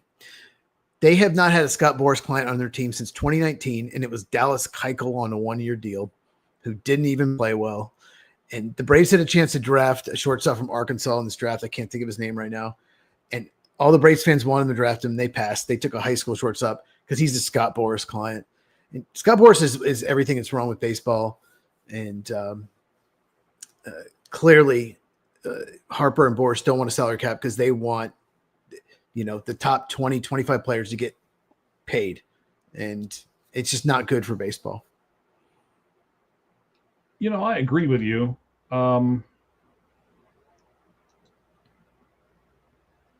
It's amazing to me how people can just. I can't say a whole lot because, you know, I've been with my job for several years, and I've gotten to the point to where, you know, I kind of say things like, you know, I'll say what I want and I'll do what I want, but I have to take the consequences for what I do and say. The ending is the important part, right? There's a lot of people who think they can say what they want and do what they want, and then when they get in some kind of trouble for it, it's like, oh, well, you know, that's not fair or whatever it is, right? I'm very willing to take the consequences for my actions at the end of the day. I'm not sure if Bryce is. I mean, you know, if you keep going on and you read more about this, it was actually Nick Castellanos who got up and kind of got in between them and calmed Bryce down. And they did say that after the whole thing was said and done, they didn't really apologize to each other, but they were at least cordial to each other, and they shook hands and all of that. But I think it's insubordination, and I think Manfred could have done something if he'd have wanted to, but he chose not to. But he's weak. But he's a weak human being, and he won't. I knew he wouldn't. Well, maybe Bryce knows the same thing, and he's proven this is my locker room, right? Apparently, and obviously we'll talk about this as it gets closer, but the owners probably want a salary cap, and it'll never happen like NHL and NFL. They have a minimum amount you have to spend, but they have a hard cap you can't spend. I think what baseball needs to try to do is something like the NBA does. We have a salary cap, but you can go over, but you pay a big penalty. There's 2 aprons. Like, you have a big penalty and you get penalized stronger, because if you pay the luxury tax, like the Dodgers, Yankees, Mets pay the luxury tax, they don't care. They make so much money. And when you pay the luxury tax, a lot of people don't know this. You give them the Athletics and the Marlins, teams like that. You know what those owners do? They take that money, like say they get 40, 50 million, and they put it in their pocket. They don't put it back in. It doesn't work. The system isn't working. And I would like, more than anything, to have max contracts like the NBA. That would keep the superstars on a team. That would keep these teams that can't afford them from trading their players with 1 or 2 years left. Like Paul Skeens might play his whole career for the Pirates. Never going to happen. Paul Skeens, I don't know when it's going to happen, but he is not going to be a Pirate 4 years from now. And that's a shame. And if you had max contracts, they'd use that they'd use that money to probably keep him. And but the baseball union is the strongest union in this country. I don't know how it got so strong, but it is. So I don't think much is going to change. Yeah, I mean, my next thing was, it's not his clubhouse. And then I said, or is it? Right? I mean, it might actually be his clubhouse. And that's what he was trying to do, was to kind of take that clubhouse over. I'm not sure if that's really what all this was about, but, the thing that I think, and again, we can get into this later, but I'll throw this out there. Baseball needs to have a salary floor more than it needs to have a salary cap. You need to spend X amount of dollars on the team, and you must spend. That's what they did to the Oakland A's this year. Basically, there was a whole bunch of stuff that they did that led to this, but they had to go out and spend money, and they're a decent team this year. So when you force a team to spend money, they're still going to make money. I mean, baseball's a multi-billion-dollar business. They're not going to let things lose money. And look at the WNBA. The WNBA is we've talked about that for the last couple of 3 shows a little bit, and how the NBA makes sure that the WNBA stays afloat. It's going to be the same way with baseball. Baseball is not going to let a team lose a bunch of money and fall out of favor. So let me just ask the last question, and we'll get off of this because you're going to get me on all kinds of a crazy thing here. But I do think that every team should have a floor. And you're right, that salary cap money that they pay over the top then gets put into a pot, basically, and it gets divided amongst the sisters of the poor, let's call them, as all those poorer teams do. So when that happens, then basically the way it works is they divide all that money up between those poor teams. Well, if they're going to do that, then you should have to spend all that money on your team the next season. That's what I'll say there. And then you need to have some kind of a floor, not necessarily a cap. But here's the point I want to make with Bryce Harper. Harper is making $27.5 million for 12 years until he is 38 years old. In my opinion, he probably didn't want Rob Manfred saying anything like that, because he is part of this problem. $27.5 million for 12 straight years until he turns 38 years old. He's part of the problem. So what do you think about that, Cheese? Are people like Bryce Harper part of the problem, and that's why they don't want people like Rob Manfred in their clubhouses? Yes. And he would not have gotten that contract, $320 million, something like that. If there was a salary cap, he wouldn't have gotten that much. And he knows that. And really, if you think about it, there are only like 20 or 25 guys that get paid like currently that have this huge contract like that. Yes. That's it. So we're going to help out those 20 or 25 guys. That's basically what the system does. And you know what a salary cap will do? Yes, you need a floor, but like NHL and NFL, for example, like I said, you have to spend this much. You can't spend more than this. And you have to, obviously, if you have some kind of cap, or like the NBA, you can go over, but you have a penalty. You have to have a floor as well. But it would help out probably some of the above average good players, not great players, maybe get paid more. It would just hurt the superstars. And they're just teams that aren't going to even talk to Boris clients. You know, they can't. It's not like, you know, in the NFL free agent, 14 teams could call that free agent. He's the best free agent available. Maybe more if they need a position. There are really probably 3 or 4, maybe 5 teams at most every offseason that can sign a Boris client. And that's a shame. Yeah, but all it takes is one, right? It's just, you know, that's all it takes. Or actually, I guess really what it takes is 2 to get 2 teams to fight over him, and then he gets an ultimate contract out of it. So, yeah, it's weird how baseball works, especially on the high end. We do need to do something about that. And Cheese, I think, you know, you and I need to come up with a plan, and we'll submit it to Commissioner Manfred and see what happens. We will design it, and we will combine with the NBA, and if we'll combine it, and we'll get it figured out. Okay, sounds good. I think we should work on that in kind of our downtime when we have any of that, and then we'll present it here on the Sportz Truth, and then we'll let somebody else take it to Manfred for us. Okay. All right, sounds good. Plan. Emmanuel Clase, as we get into our next to the last section here of our MLB 4-pitch talk, he has now been suspended for gambling. Now, you have to understand how all this works, and I didn't understand it a whole lot until I really started researching it today. There are so many different bets now. I mean, it used to be, you know, who's going to win the game. There's the plus and the minus, and, you know, the over and the under as far as scoring wise and stuff like that goes. But it was really, in the beginning, it was pretty simplistic. There was only 4 or 5 bets that you could really do on a given game.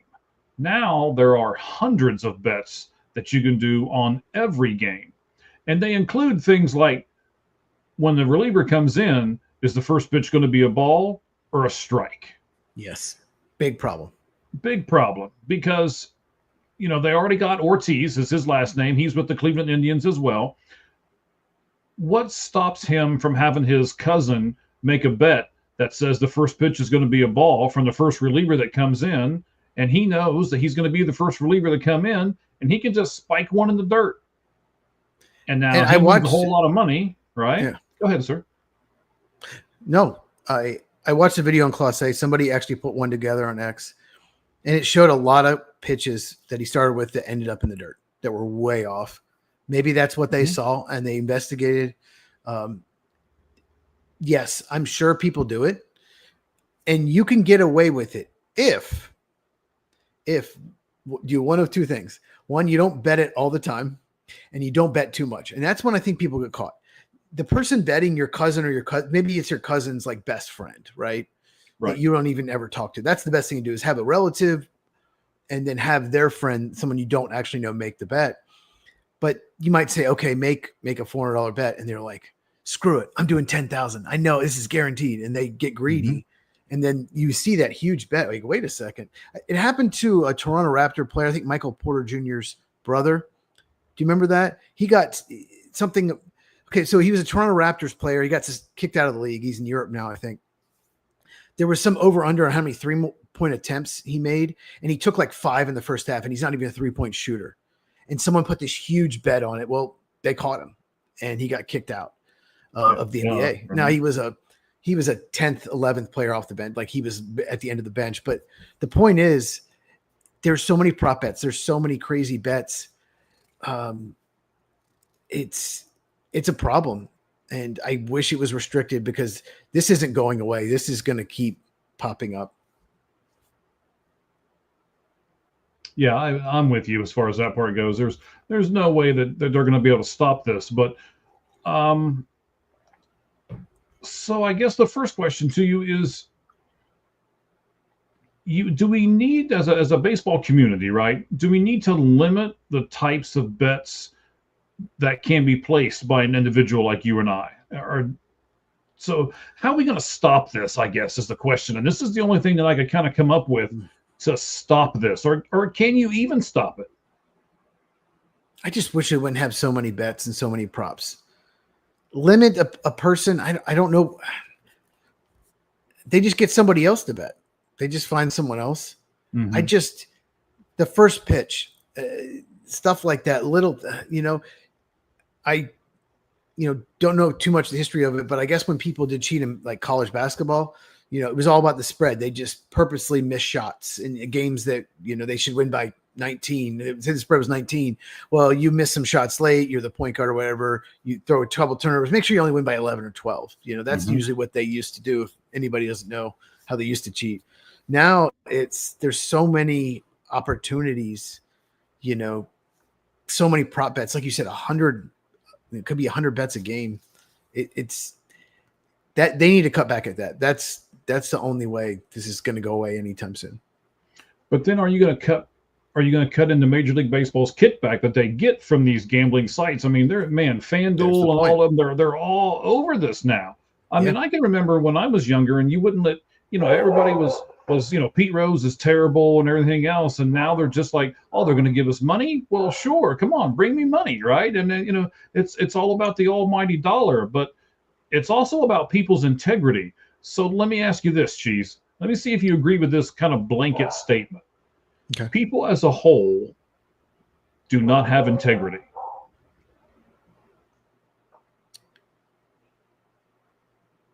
I refuse to believe that. Some people do, some people don't, but I think as a whole, no. People have integrity. A lot of people in my life, a lot of my close friends, my immediate family, they have integrity. So I refuse to believe that. You watch Squid Game, I'm Team Gi-hun. I'm not Inho. I'm not the game master. I believe in the good. I believe in integrity. But there are people that don't. But and what's crazy is when you do these bets and you fix them, you can't bet. If you bet too much, you're going to get caught. So you're not even making really that much money because you can't bet too much. You just have to do a little here and there. And is it really worth it to throw away your major league career? I don't know if it's really worth it or not. I mean, some of these guys, I guess I can see some of these low level, and I'm probably going to sound, a little racist here or whatever, or at least, I don't know what you would call it exactly, but when you get these Dominican Republic type guys over here who are poor, and then all of a sudden you give them a ton of money and they're like, oh, well, shoot, it only takes me, I've only got to do this to get more money, and then I can bring my family over and I can do all, so they start to get maybe not greedy as far as that part goes, but they start to see the opportunity there, and they feel as though that it's not above them to take advantage of that opportunity because they're from a different place and they don't look at things the way we look at it. So how about this blanket statement for you? Money makes people do stupid things. Yeah, absolutely. There's no doubt about it. Mike Tyson. I mean, there's so many examples. I mean, yeah, it does. And that's why we're in this situation. That's why we're having this discussion. Money makes you do stupid. Yeah, I don't think it's racist. It's a country. It's not a race. So I don't think you're racist. I mean, maybe you are. Probably not. From what I know about you, I don't think you are. It's fine. It's I know who that is, so it's fine. I get it. Well, real quick, I just want to mention something about the. I did the real quick. Let's see if I'm quick. Did you know that there are people in the Dominican Republic that encourage 13, 14-year-old kids to take steroids so that their stats look good when they're 15, 16, so they get a bigger bonus from these teams? That is a huge problem in the Dominican Republic. I don't think it's talked about enough, but that is a thing. And I think it's why a lot of international players end up getting to be 18 and they can't hit an A ball because their numbers are inflated because of that. So that is a problem in Dominican Republic. And when people were getting busted for steroids, a lot of it actually came from there. Interesting. No, I didn't realize that, but it makes sense. I mean, but that's really no different than what we're talking about, right? It's cheating the system. Yeah. I mean, whether you're a Bill Belichick cheating the system, or whether you're, steroid cheating the system, or whether you're gambling cheating the system, you're still cheating the system. So, I want to talk about it. I don't like it, and I want to get your opinion on it. Last thing here before we get into our Truth Top 10. MLB had their Hall of Fame induction on Sunday. And I was upset with them, and I'm still upset with them for a few things. One, why in the world did they have live baseball games going on while they were doing the induction ceremony? I mean, isn't this something that they would want to have all the focus on, and you'd want to, no games, you'd want to, make all the games in the day and then do the ceremony at night or something like that? I mean, I just think they're slapping these guys in the face. What do you think, Cheese? I agree. You could do it on a Sunday late afternoon, have all day games, and yeah, start at maybe 5 o'clock on a Sunday, 5 to like 8 p.m. All the games early. Absolutely. It's the Hall of Fame. There should be a focus, and the players playing might probably want to watch it too. Mm-hmm. So, and the fans, all the fans in the stadium can't watch it because they went to the game. So yeah, absolutely. I agree with you. Well, I mean, I think that would almost be a neat thing to do. Like, you come to the game and you can watch the Hall of Fame ceremony from right here at your seat, and we'll play it on the big screen for you or whatever. I mean, I think that'd be kind of neat. They could do something like that. Yeah, like stay after the game, and the Hall of Fame will be shown, and you can keep selling concessions. And yeah, mm-hmm. I think that'd be awesome. Yeah, I think it'd be really neat too. Stay for fireworks after the game, after the Hall of Fame. Maybe do Sure. fireworks. There you go. It'd be pretty neat, I think. So if you get a chance, you need to listen to Ichiro's speech. It's pretty entertaining. I watched the whole thing from start to finish. Yeah. And then I really like Dave Parker's son, because it freaked me out at first because he looks like So dead much on like to him. Dave It's like his Parker. twin, yes. Yeah. Yes, he really does. Mm-hmm. So that's a really good speech too, if you guys get a chance to do that. Last thing I want to ask this. So if you were a sports player, no matter what sport it was, and you got to put Hall of Famer at the front of your name when you signed your autograph, when you get announced on the PA system, and they get to say Hall of Fame, whatever. What does Hall of Fame mean to you, Cheese?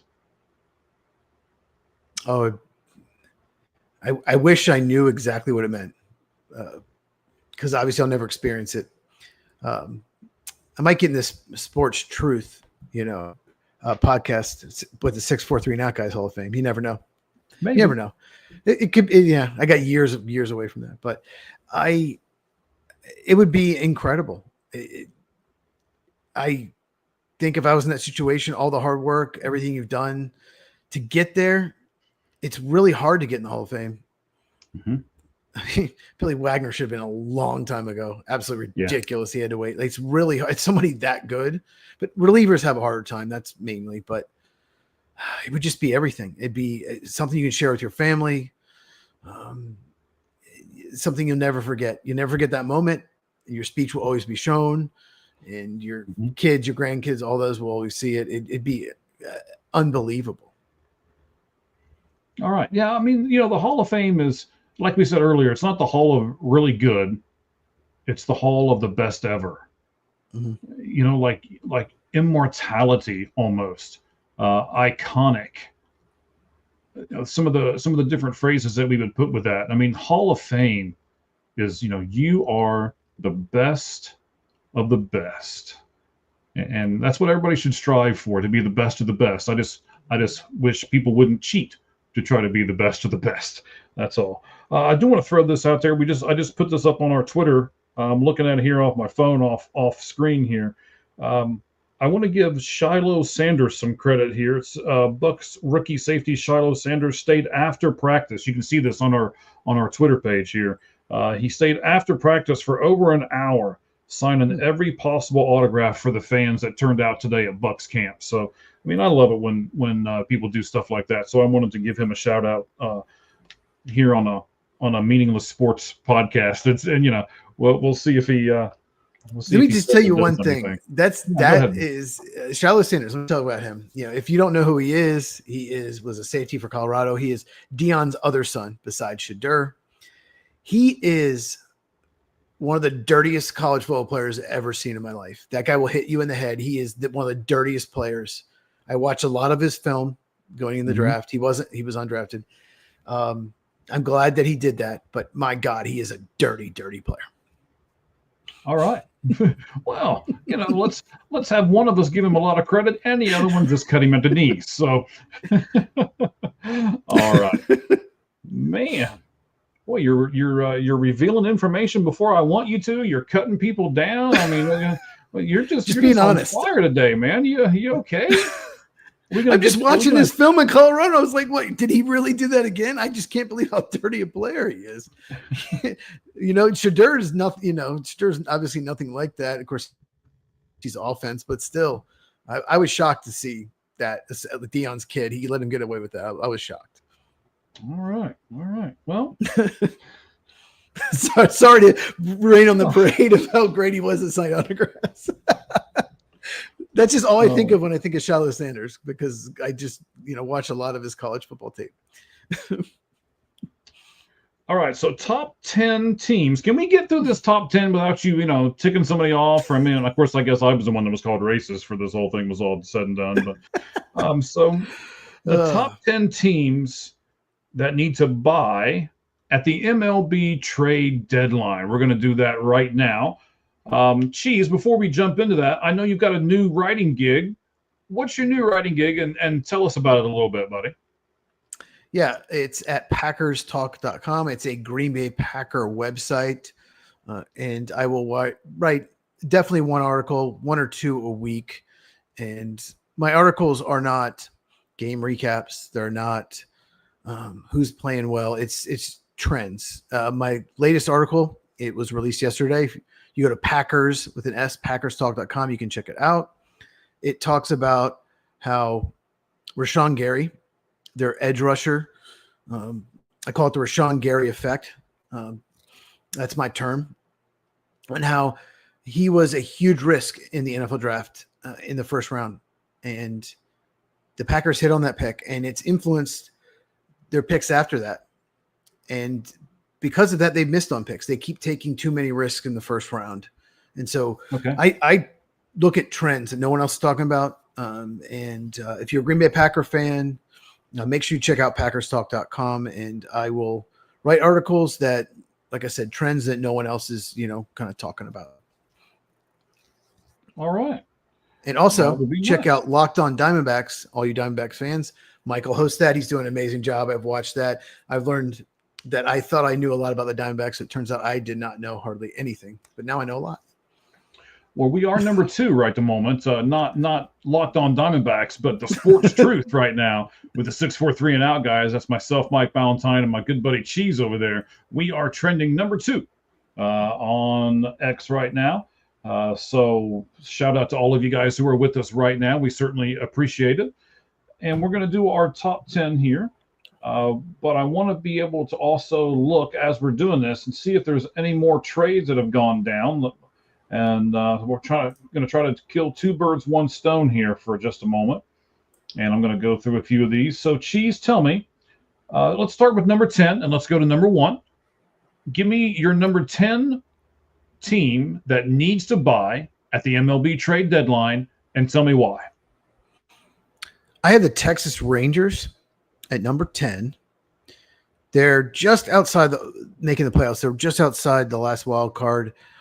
I think they could use a starting pitcher, but the main thing they need is a middle order bat, like an impact bat. But they won the World Series 2 years ago. People forget that. And yeah, they beat my Diamondbacks. They did. And they started kind of slow this year, but they've been playing really well. And I think they can make a run, but they really need an impact bat in the middle of the order. All right. Well, I'll mention them here in a little bit. I think, did I put them on my list? Wow, I did not. You know what? I'm going to make them my number 10 too. I'm going to knock out the team that I had at number 10, and I'm going to put them at 10. And here's why. They're 8-10 in their last 10 ball games, and now all of a sudden they're only a half a game out of first place. And if you look, I'm going to disagree with you as to what they need. You're saying the middle of the order bat. I'm going to go no. They need a couple relievers because they have a plus 72 run differential right now. So I think their offense is good enough. Their starting pitching's decent. They just need a couple relievers. Maybe someone specific like like a 3 or 4 inning guy. When somebody falters at the beginning and they can only go like 3 or 4 innings, then they need that guy who can bridge that gap to get to their closer. So that's what I'm going to have. The Texas Rangers at number 10 for both of us. How about number 9 for you, Cheese? Who you got at 9? Real quick, every team needs bullpen, I think, on this list. You could say every team could use at least one reliever. But no, that's interesting. I didn't they could use a reliever. So you said they're 8-2 in their last 10, the Rangers? 8-2 in their last 10, okay. Yes. Number 9, I have the Brewers, Milwaukee Brewers. Very similar to Rangers. I think they could use more power. Their pitching has been incredible, especially the last month. They have a really good bullpen, really good rotation, but they could use a power bat. They don't hit enough home runs, and I think in the postseason you need to hit the ball of the park. And I actually had the Brewers a little higher as we talked throughout. I don't know if somebody caught me. I moved them down because what they keep doing to the Cubs, they keep kicking the crap out of the Cubs. So I'm starting to realize that the Brewers are really, really good, and maybe don't need as much as some other teams, but they could use a power bat. All right. So I've got the Brewers at number 8, actually, but in between. Okay. So I have Texas, and then I'm going to put the Padres at number 9. I think they need to make a few moves, but I think they need to be cautious about it as well because they are in a really tough division. Now, I'm noticing here that if I scroll down on the computer here, I believe, and yes, San Francisco has really fallen out. They're 8 games out. So there's now 4 games difference between the second place Padres and the third place San Francisco Giants. Actually, the Diamondbacks are closer to the Giants than the Giants are to the Padres. Giants so that gives collapsed. The Giants have just fallen off. I didn't put them on those lists because I don't think they're going to sniff it. They're not on this list. Even though they went out and got Rafael Devers, right? Somebody was over here saying that that was going to backfire on them, and most people were, oh no, he's going to be great. And I told you so. That was you. That was you, Michael, in case anyone didn't figure that out. You did that. Yeah. Padres are at number 9 for me. And like we said, the Brewers are at number 8. I agree, but the Brewers don't ever add anybody. They don't. Except for I don't understand it. CeCe Sabathia is the only person they've ever added at the deadline. And that worked out. They didn't win the postseason, but he was great for them. But you're right. Except for him, they don't. No. And maybe they should. They go for it. Like, they're playing so good. They're the best record in the National League, and they just kicked the crap out of the Cubs the last 2 nights, and really impressive. So Cubs are a really good team, and they looked lost the last 2 nights. Yeah, no other trades have gone down here. I'm looking on my trade stuff here. MLB trade rumors is where I usually look at. And according to them, nothing's gone down here in the last hour or so. So it was Texas. It was the Padres. It was then the Brewers. And I'm going to put the Toronto Blue Jays at number 7. Now, I know they're in first place, but they all of a sudden have a Yankees team and a Boston Red Sox team that is resurging without Rafael Devers. And I think they're going to make a couple moves, even though I don't have them on this list. But I think Toronto needs to make a move to stay in first place in that division. So I'm going to put the Toronto Blue Jays as my number 17. Can I do my number 8? I never did that. Yes, go right ahead. Okay. So at 8, I had the New York Mets. They need a reliever. A setup man. They could really use a setup man. AJ Minter was a big signing for them. He's out for the year. So I had the Mets at 8. They need maybe at least one bullpen, maybe 2. Definitely a lefty reliever. And at 7, I have the Philadelphia Phillies. Once again, they need bullpen. Everyone needs bullpen, but they could also probably use another bat as well in that lineup. Phillies, and you mentioned your number 7 was Blue Jays. I have the Blue Jays at 6. And yeah, I think they could use some pitching. Yeah, but it's like you said earlier. I mean, everybody right at the moment can use pitching. So yeah, they could use another starter, I think. And Blue Jays should go for it. I mean, they're really good. They're playing great. Why not? Like, some of these teams, they're having this. A lot of teams that go for it are teams kind of like wild card. Okay, we're trying to catch the divisions, but I think a lot of teams that are in first place think, okay, our team's really good. Let's sit pat. But it's like, no, your team's good, but fix one weakness, one or two. Go for it. Make your team not great, but like elite. And I think Blue Jays are really close. So they should go for it. Yeah, I agree with you. The Blue Jays are close. And then, the Blue Jays last year came like this close to blowing that whole team up. Yeah. And, letting Vladimir Guerrero go and Yep. everything else. And now all of a sudden, here they are in first place. And they're in a division with the Yankees and the Red Sox and the Orioles that we all thought were the new up and coming team, and they just fell apart too. So Toronto's kind of unexpectedly in first place, and I think they have to take advantage of the fact that they're unexpectedly there. My number 6 team is going to be the Houston Astros. They probably shouldn't even be there, to be quite honest with you. They have the most players on the IL right now at 17. They have 17 players, almost a complete roster of players on the injured list, yet they still lead that division. So, man, I don't like them, but I've got to give them credit. They need to do the same thing. Some of those players will be back soon, and I think if they combine it with the ones that are coming back and they make a couple trades, they could be really dangerous in the playoffs this season. So my number 6 team is the Houston Astros. Okay. My number 5 is the Houston Astros. So, yes, the Astros, they've lost 5 straight, though. They just got swept by the A's. Mm-hmm. They're still 3 ahead in the division, but they really need a starting pitcher. They need like a number 3 starter.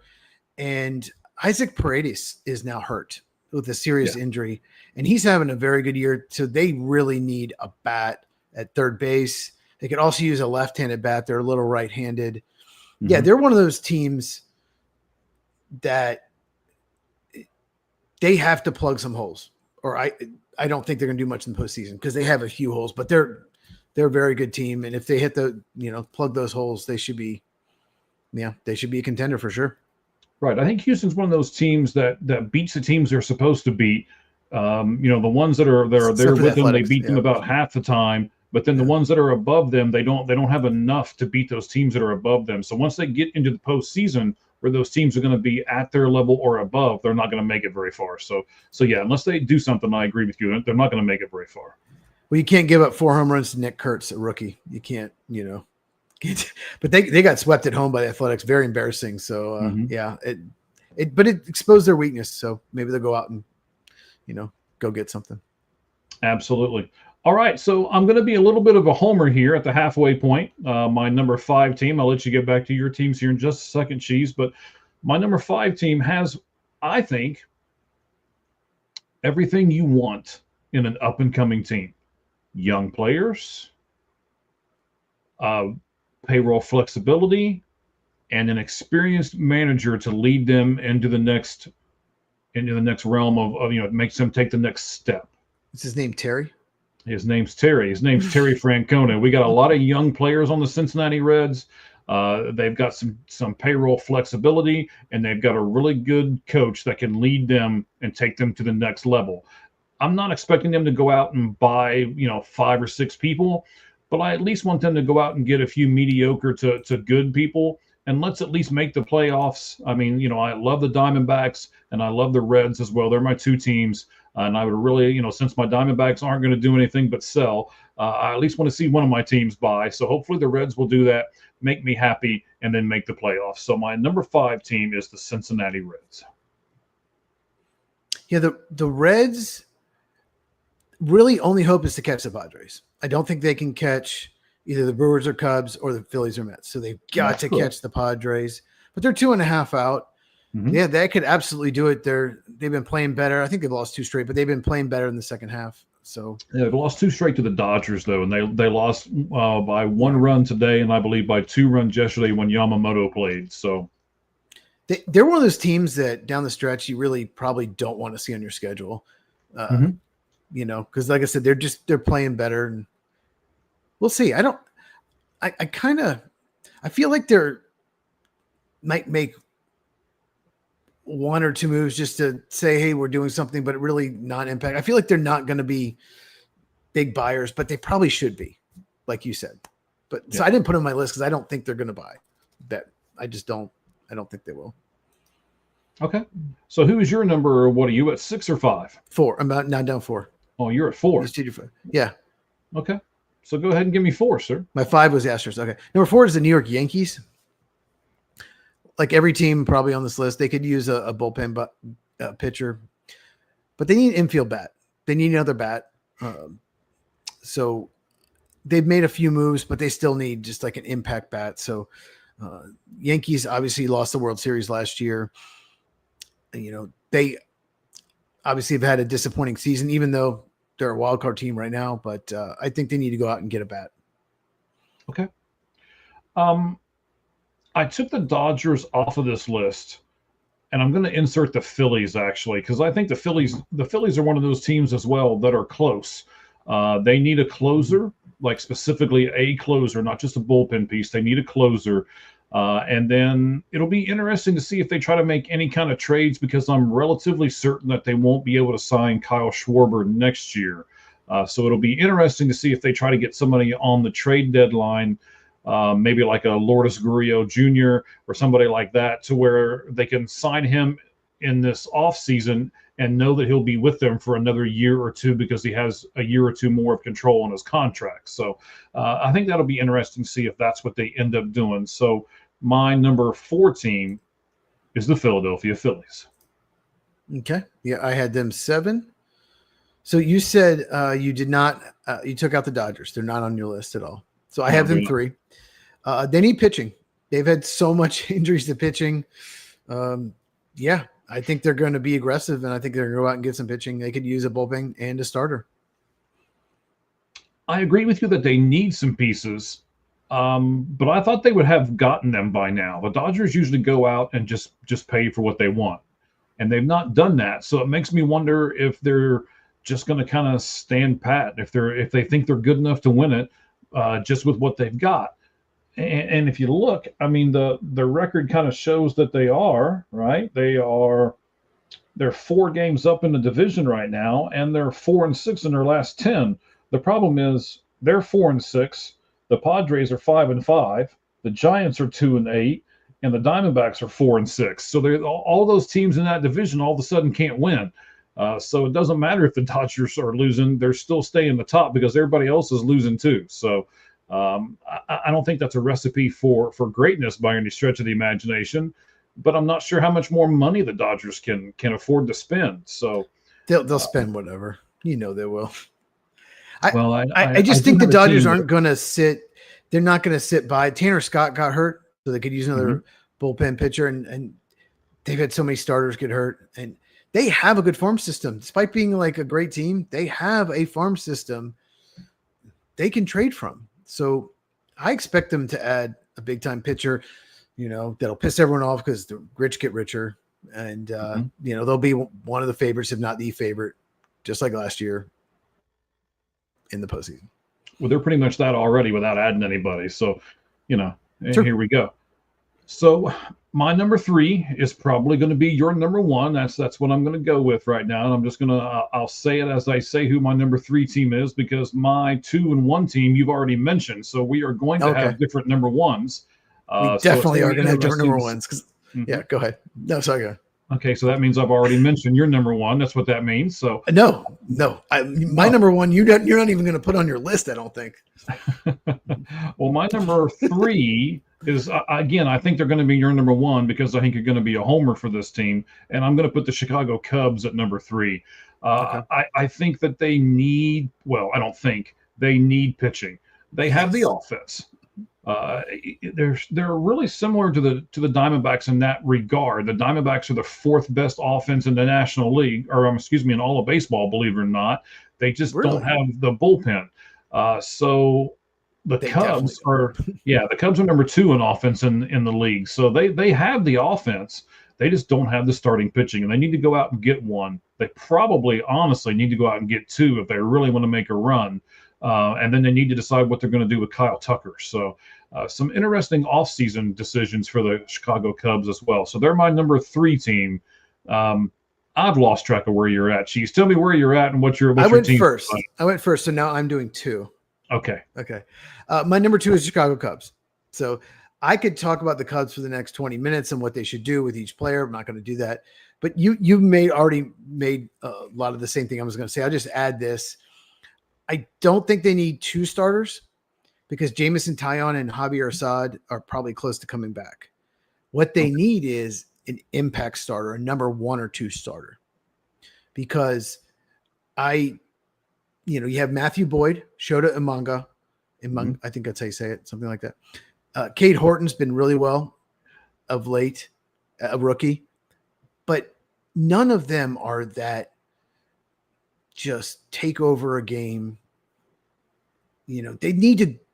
Cubs have a good farm system. They have 5 or 6 top 100 guys. They need to go after a number 1 or 2 starter that misses bats. They don't have that. And it's not going well in the Brewers series. They're making the Brewers look like a great lineup, and it's really not. And they need a setup guy.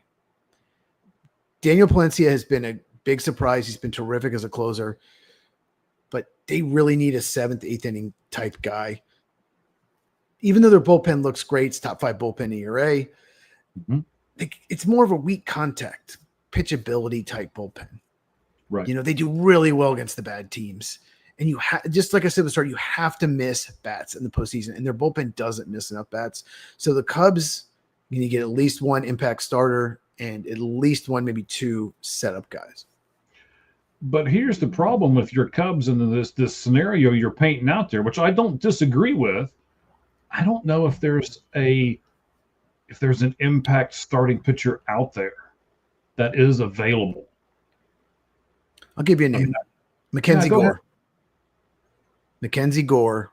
Is he available? That's the question. Oh, he's available. They're going to ask for way more than the Cubs are going to give up. Right. That's the problem. That is the big issue. Edward Cabrera of the Marlins is another one, but both of those are under team control for so long. So the asking price is astronomical. Right. So, I just think the Cubs should either go all in on some big guy or just kind of, maybe just get like a Pierce Johnson from Atlanta, just a 7th inning guy. And that's it, because if they get, another number 3 starter type, they have like 4 of those. That's not going to make them, to me, win all those, postseason games.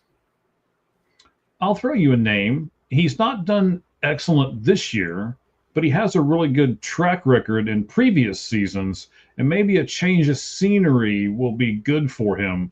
What if they go get Zach Gallen from the Arizona Diamondbacks? Yeah, the Cubs aren't going to want to give up much. Jed Hoyer hates Reynolds. He doesn't like to, because you get nothing for him. You can't do a qualifying offer if you trade him. Yeah. So the Cubs, Jed Hoyer, he's the GM of the Cubs, if you didn't know. He doesn't like giving up much for Reynolds. So I don't see it happening, but I think that might be worth a risk because like you said, I don't know what's happened this year. He's getting hit harder for whatever reason. People are barreling up way more, but it might be worth a shot. Might be. You can go over and check out Locked On Diamondbacks. I've got all the trades. I just made this episode, and I've got a bunch of trade proposals. I've got Suarez going somewhere. I've got Lourdes Gurriel going somewhere. I do have Merrill Kelly and Zach Gallen going to different spots. So check it out. And then I talk about old school baseball. Eugenio Suarez got hit yesterday in the hand. He's one of our big trade chips as well. He's okay though, right? He is okay. The X-rays were negative. He doesn't have anything broken, so that all should be okay. And maybe your Cubs will go after him before it's all said and done.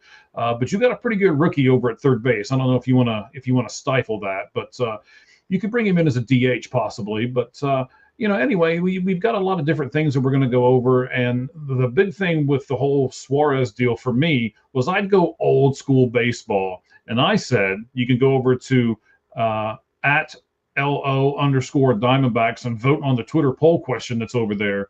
Would you? I'd hit Riley Green first pitch, first at bat. They hit Eugenio Suarez in like the 8th inning yesterday. I'd come right out and nail him. That's just me. I'm the old school guy. So I'd hit Bryce Harper even though they're not playing the Phillies. That's what I would do. All right, buddy. So let me give you my 2 and 1 because they're both from the same city. They both have the same feel to them. I think they Okay. both have to. Yeah, they're both from New York, right? They Yeah. both have to have. They have a reputation that they have to uphold, and I think if they don't go out and buy some people, like literally go out and buy some people, that they're not gonna. I'm not gonna say they're not gonna make the playoffs, but they're at least not gonna make an impact in the playoffs. And those are the Mets would be my number two, and the Yankees would be my number one. So that's how I'm gonna conclude my list today. Cheese, who are your top? You're at number one, right? Because you already gave us number Yeah. two. Yes. So I didn't talk about Eugenio. How do you say his name? Suarez. Oh, His first name? Eugenio. Okay, thank you. I'm not gonna. I can't say that word. Just say Gino. The reason I didn't talk about him with the Cubs, and we're talking about him with the Seattle Mariners, my number Oh. one. The Mariners, for like 2, maybe 3 years, have had all this pitching depth, and they've always needed an impact bat, and they never go for it. Like the rumors are always they're trying to trade for a bat, in the middle of their bat, and they never do. And they always win like 86 to 89 games, and they're never really a contender. They need to go for it. Number one, they're only 3 games out of the division because the Astros have been playing bad. They've got some injuries. Seattle Mariners need to go get Suarez. They need to go get him. And Gino, sir. Gino. You can Yes, say Gino. that is a perfect fit for me. They really need a bat. They could use a right-handed power bat. He's having an amazing season. It's such a perfect fit. It's time for the Mariners. The fans got to be frustrated. We can't be above average every year. Like, we have a good team this year. I think their record, I had it pulled up now. I lost it. Yeah, they're 57-50. Mm-hmm. They're a wild card team this season ended today, 3 out of the division. And, the rumor is the Cubs are trying to get Suarez, but you mentioned the Cubs rookie third baseman, Matt Shaw. Yes. A month ago, I would have wanted Suarez, absolutely. But Shaw has been terrific the last 2 weeks. Yeah. He's always been good defensively. I don't Mhm. think he's a Gold Glover, but he's just a good defensive player. But he has been maybe their best hitter the last week. He is finally barreling the ball up. The biggest problem with him was weak contact. He wasn't striking out a lot. He was just hitting a lot of pop-ups and ground balls, but he is hitting really well. And I think it would be a mistake to trade for third baseman at this point. They just need to focus on pitching. But the Mariners got to go get Suarez. I think it's such a perfect fit. And Seattle, it's time. Go for it. Seattle has like 6 or 7 top 100 prospects. Yes. Go for it, Seattle. All right. That's interesting. I like that. Yeah. We'll kind of close out with this. I'm reading this right now. So we were talking earlier about the NASCAR game. The Speedway Classic is what MLB is calling it. I can't wait to watch it over the weekend. It'll be the Braves and the Reds. Now it's going to be the Braves without Ronald Acuna Jr. because he exited the game early tonight and is going on the 10-day IL for them. So as if things couldn't get any worse for the Braves, they're not Dig the gonna, knife in deeper, man. Dig the right, knife in deeper. right. Dig the knife in deeper, buddy. Dig it. Just. They need to sell. God, the Braves. We obviously talk about buyers, but the Braves need to sell all. Pierce Johnson, Ozuna, even listen on Chris Sale. Braves are just sell, please sell. All right. So Cheese is begging the Braves to sell as we close everything out here. So as we always do, let's play a little goodbye, right? I bet you the Reds win that series.